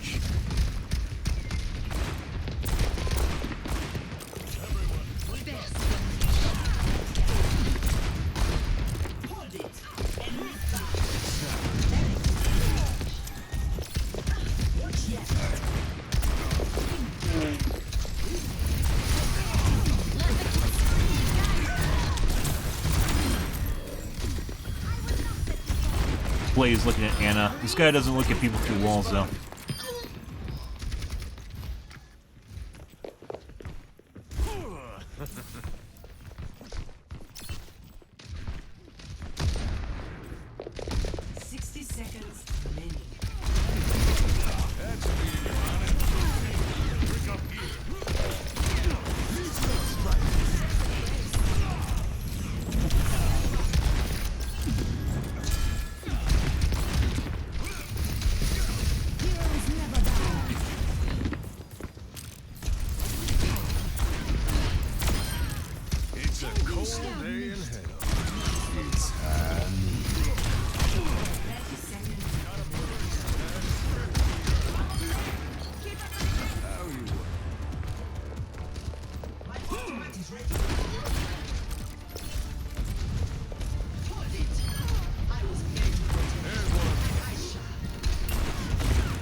There is definitely some weird shit where he's trying to shoot people through walls.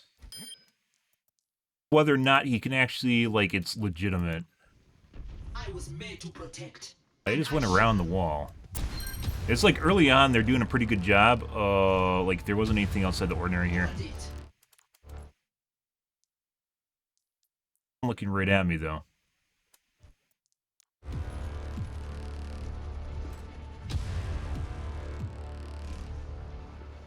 Hold it. I was made to protect, and I shall. There's one. That right there. He did this earlier. There's like he did this twice, where basically he tried to shoot me through a wall, where he can't see me at all, and it's just. There's one. I've got men. There's one. There.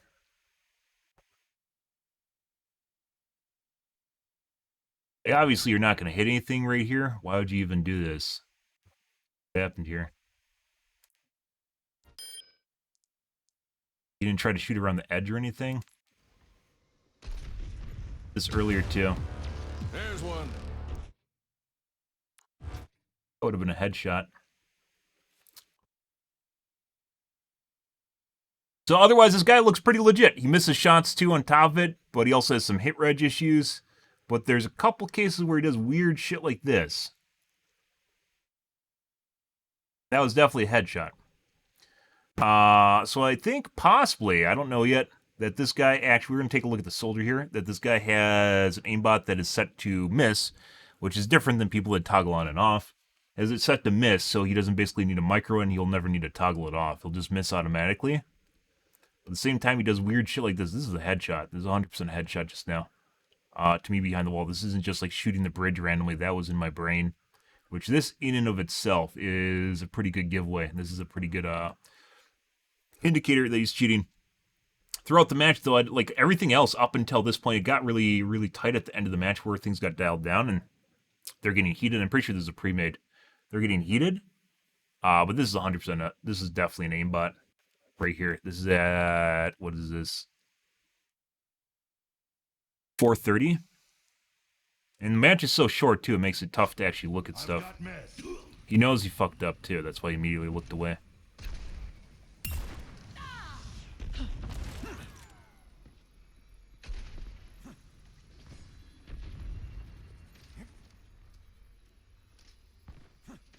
So it must be it latches on trigger pull, but it won't lock on. So he tries to weigh and balance when to fire. And .25, by the way, .25 will make everyone's aim look weird. There are no more hard locks in the game because that's really fucked up.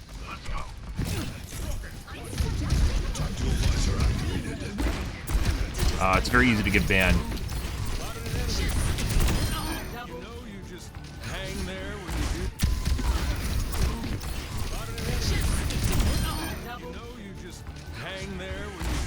Yes, I do. That's why I almost never ult, because there's a very specific time and place to use it. Let's take a look at... Actually, there's one spot here. He looks like he's looking at the Ana through the wall, too. I think it was right here. And I thought it was kind of weird, and then I was just like, whatever.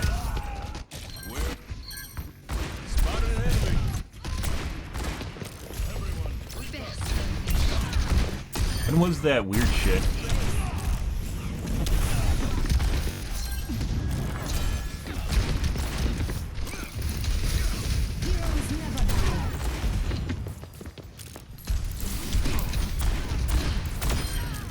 It's a cold day in hell.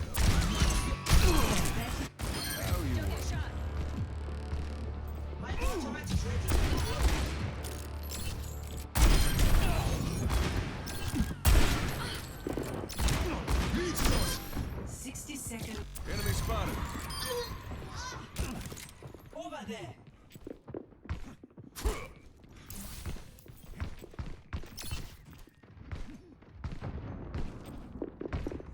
Seconds remaining. That should be in your money. Bring up here. Needs no strike.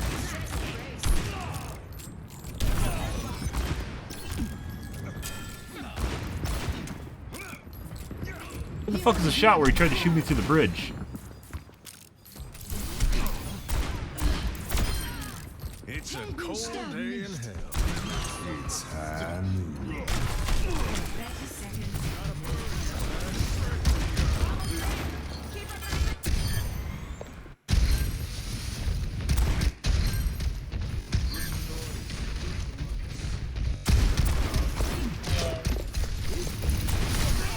I fucking can't find it. What the fuck is this shit?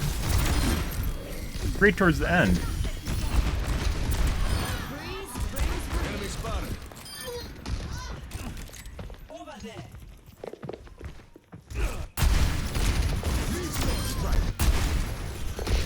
That should be in your money. Bring up here. That should be in your money.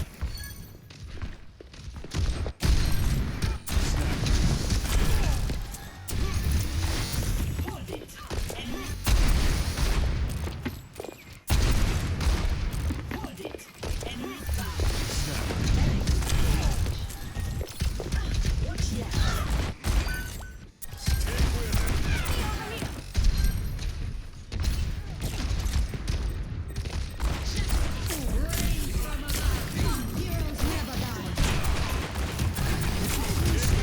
Watch out.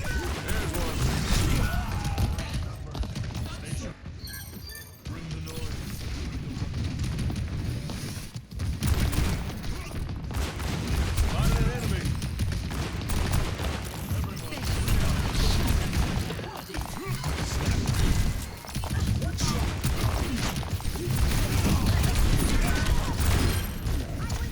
That's where he looked at Anna. Enemy spotted. Over there. 60 seconds.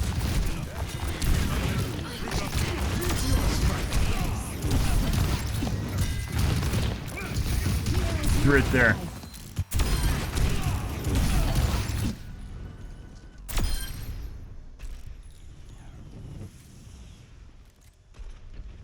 Step back.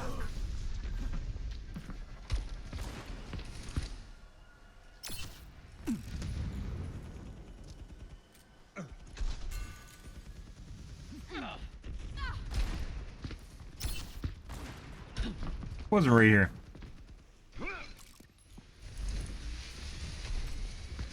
Okay, I fucking give up. I'm not fucking gonna go back and watch the whole thing.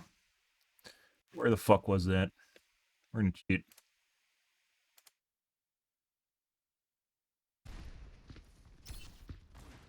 Fucking Christ. Wasn't right here.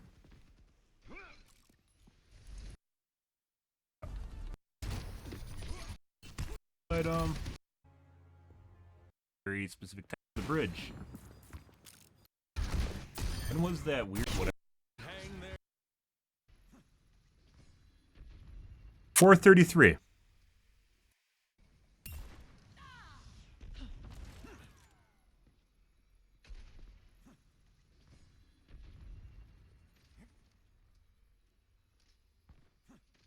So it must be it latches on trigger pull, but I have to actually look at stuff right here. This is a match where things got dialed down, and 4:30. They're getting heated. I'm pretty sure. Holy shit!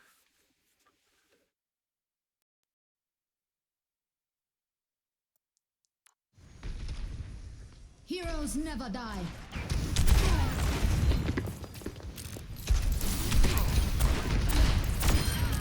It's a cold day in hell. It's time.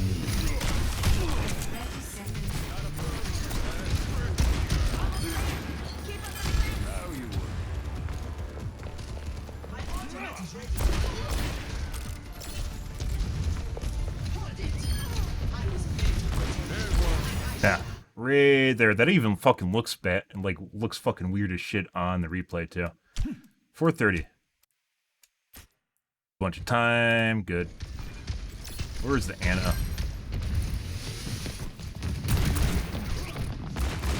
Spotted an enemy.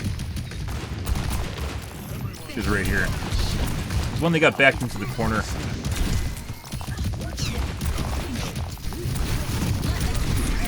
There.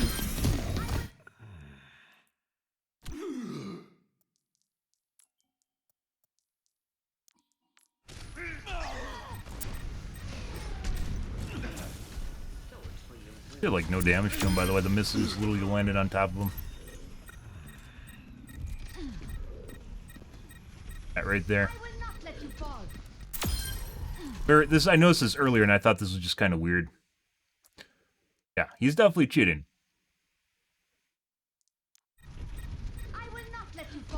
He wasn't looking. This is not covering an angle. This is not covering the side of the doors here. He's looking right directly at the Anna through the wall because he thought she was probably going to come around the corner or something.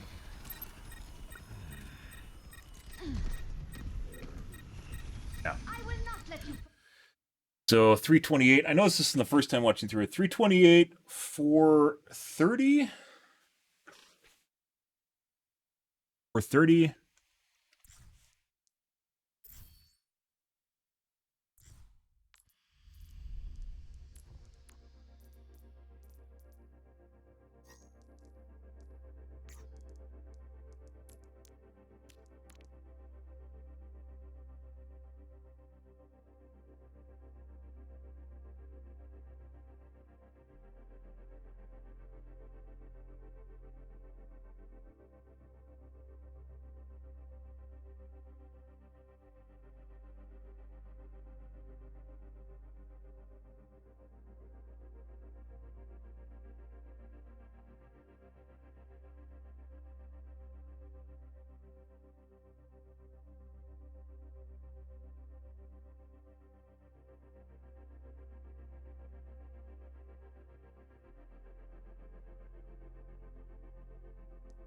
Okay, that took too long. This is generally why I don't go back and look through footage, because it just takes too much time just doing this.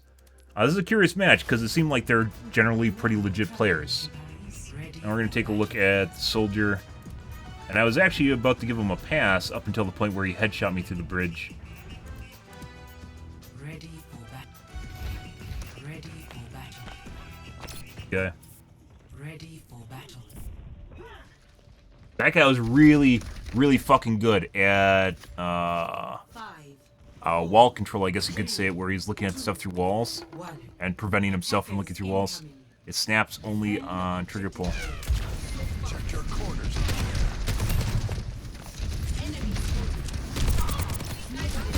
Very, very accurate soldier.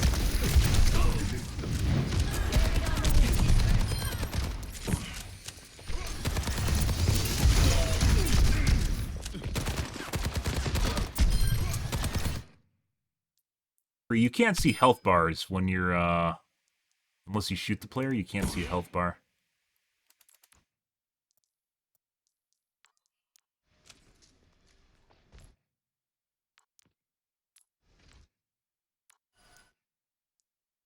Not looking at the Widow, he's looking at the Anna, whom he can't see.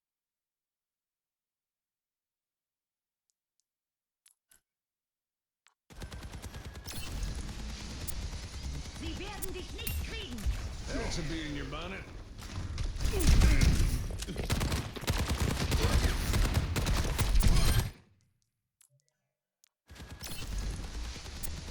Unlike the McCree, That should be in your bonnet.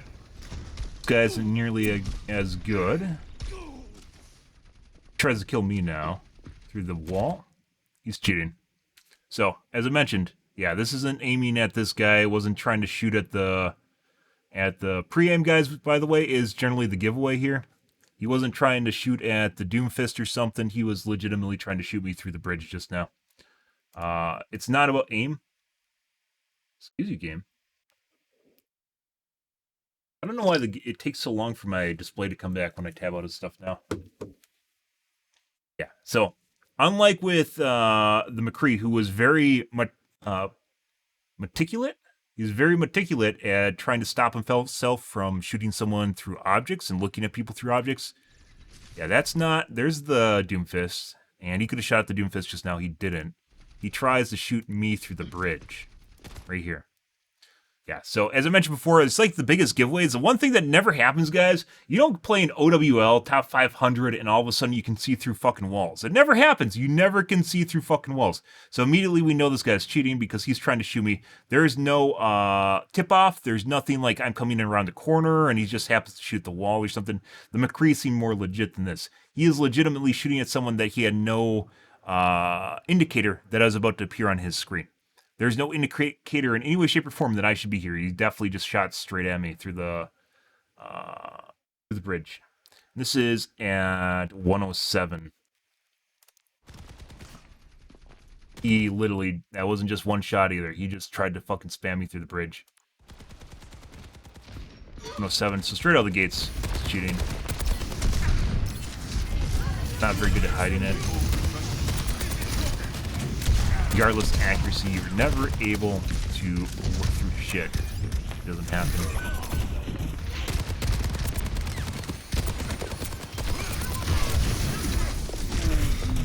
And by the way, the whole reason we were watching this was because I was unsure. I didn't report these guys right out the gate because I wasn't sure.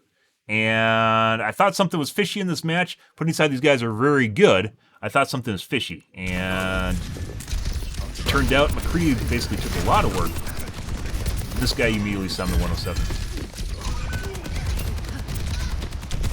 This looks like it unlocks when people go behind shit, which is normal for...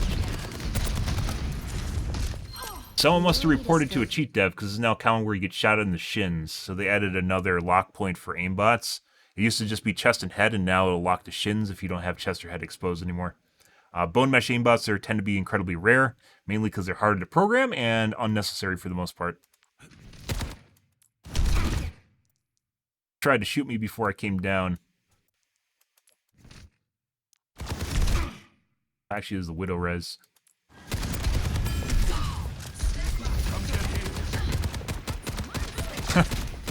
He's just shooting the wall, hoping the aimbot will lock on. And what the fuck is this? This is a guy that depends on his aimbot so much. He's pre-shooting the wall for when the aimbot locks onto me. Like, look at this. This is pretty incredible. That's how lazy he is. He's just waiting for the aimbot to take over. Oh, you also just saw him pre-aim at Mercy. This guy's definitely cheating. Before she came around the corner. Right there. You can't see this health bar, by the way, unless he hurt her in some way, so it's exposed. Yeah, so this guy's definitely cheating. It looks like he has a minimum lock distance, too. Like, literally just shooting the wall, waiting for the aimbot to lock on. Not shooting around the corner, mind you. Not shooting around the corner, he's just shooting the fucking wall. Oh.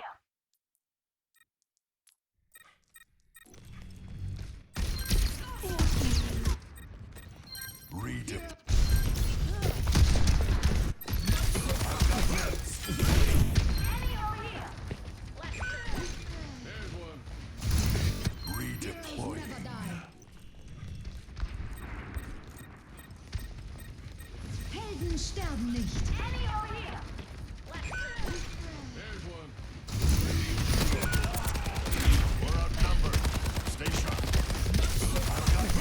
Yeah, there's a minimum lock distance apparently, and he's not good enough to he's not even good enough to get near people to lock for it to lock on. Hilarious. Kree, on the other hand, his aim seems relatively normal.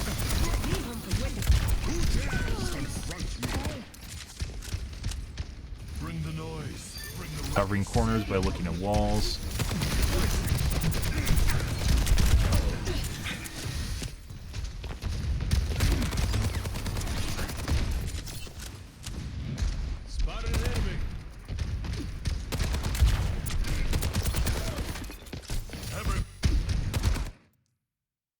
Can't see this guy, by the way, but I mean that could be pre-fired too. No, it wasn't.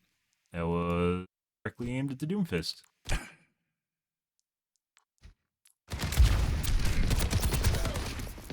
Everyone, drink up.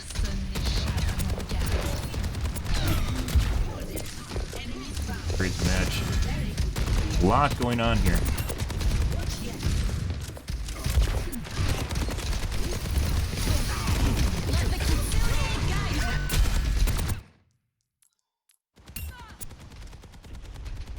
Watch ya.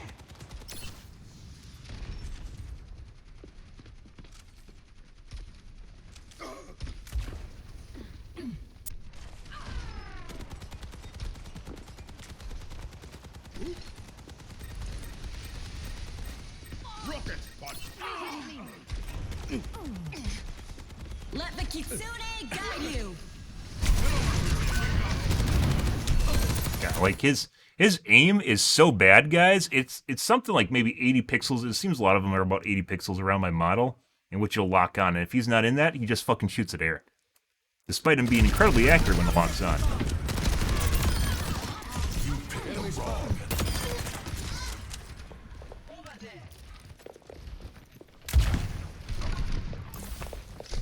Good choice. 60 seconds remaining. That should be your honest. Bring up here. Needs your strength. Yeah, his aim is super shaky too.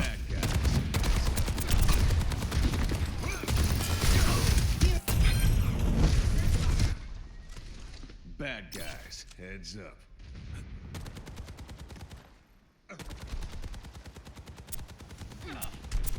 Holy shit. It literally goes from like aiming at nothing and just hitting the targets. Be like maybe 50 pixels. It's a cold day in hell. Step right up. 30 seconds.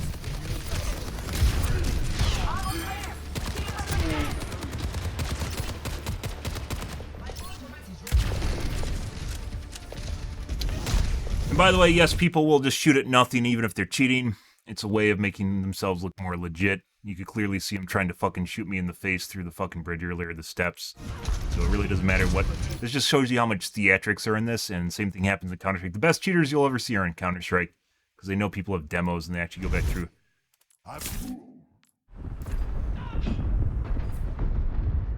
10 seconds remaining. We're almost there. My ultimate is ready. Let's go. I've got you in my sights.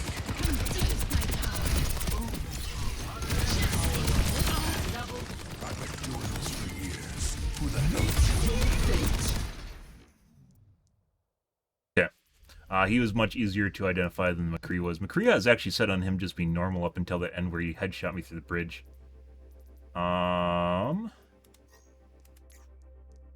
Yeah.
All right, well, there's that. Once again, I generally don't go through replays because A, it takes too much time and it's honestly not that fulfilling at the end of the day. Because it doesn't matter whether or not I think he's cheating, it's whether or not the developers think he's cheating. And a timestamp is obviously going to be much more helpful than me just saying that they have certain attributes associated with them. That game looked like pretty legit, but at the same time it felt weird. That's why I went back and looked at a replay. We've only done one replay tonight despite me reporting multiple people, and that's because most of the time you don't need to actually go back and look at it. That game felt weird, and I wasn't comfortable reporting them like straight out of the gates. Even though it felt off, I wasn't ready to actually just report them. It wasn't until we looked at the replay, and even then McCree looked normal up until like I saw the Anna, and I was like, well, maybe he just happens to be looking at her position, right? This is like one of those, maybe just looking at her position. It wasn't until we saw him legitimately headshot me through the bridge. Not like off side to side. That had to have been, so like whenever he pulls the trigger, it will lock to you. It doesn't matter if you're behind something or not. So it won't lock on unless you're behind something and you pull the trigger, then it'll initiate it. And it wasn't until that point where it actually seemed like as set on him just being him actually cheating. What are these guys' ranks? Most of the time they're actually hidden. It's actually funny when you see shit like this and then they're actually just like plats, because that actually happens. The gold player. These are gold players. Yeah. Yep. Yeah. And that's why this isn't the McCree, this is the soldier. And that's why he looked the way that he did. Guy's private, so we can't tell. You know, I was a fucking gold player. That's hilarious. Definitely a gold player. Diamond. And once again, Pharah is 100% cheater bait. And it has a lot to do with the fact that I think people, when you're just that much better than them, because we haven't played comp, and as such, I'm still D-ranked, essentially, from my prior seasons. I'm still D-ranked, because I haven't done comp to reassert myself, and as such, it kind of puts you with people around your rank, which is Diamond. I wasn't Diamond, I was Master and GM, but since I D-ranked it because I was off, I wasn't playing at the end of the season, put me basically at a couple ranks lower, and we just haven't played Diamond as I've been ironing up. Haven't played comp as I've been ironing up my rank. Yeah. And when there's such a huge gap between skill levels, they just assume you're cheating too, so they're going to cheat as well. I think that's part of it. I was talking about this the other night. I'm pretty sure the reason we see so many cheaters is Pharah is cheater bait, because people have PTSD from being unable to kill her in comp, and everyone yelling at them, and they just whenever they see a Pharah. And the other one is, I think there's such a huge skill difference here at this point, in which when people see me playing Pharah, they're just going to toggle on because they see a skill difference that they don't understand. Yeah.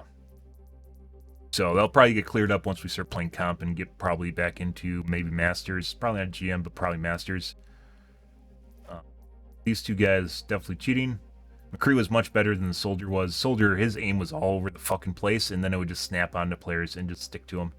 And McCree, on the other hand, looked like he was pretty much legit up until those two spots we saw. So, alrighty, guys. I'm out here for this evening, guys. Tomorrow will be more Overwatch 2. What do we get for accuracy in the match, anyways? There's a lot of spam shots because of suppression. We didn't even do that bad as far as accuracy. Excuse me. He has 6 deaths. That's one more than the other guy. Yeah, it doesn't matter. Like with DPS, it matters with a tank, because it depends on what you do. Your influence, your pressure on the battlefield will change if you're alive or not. Your team has to deal without a tank when you're not alive. There's really no stat that actually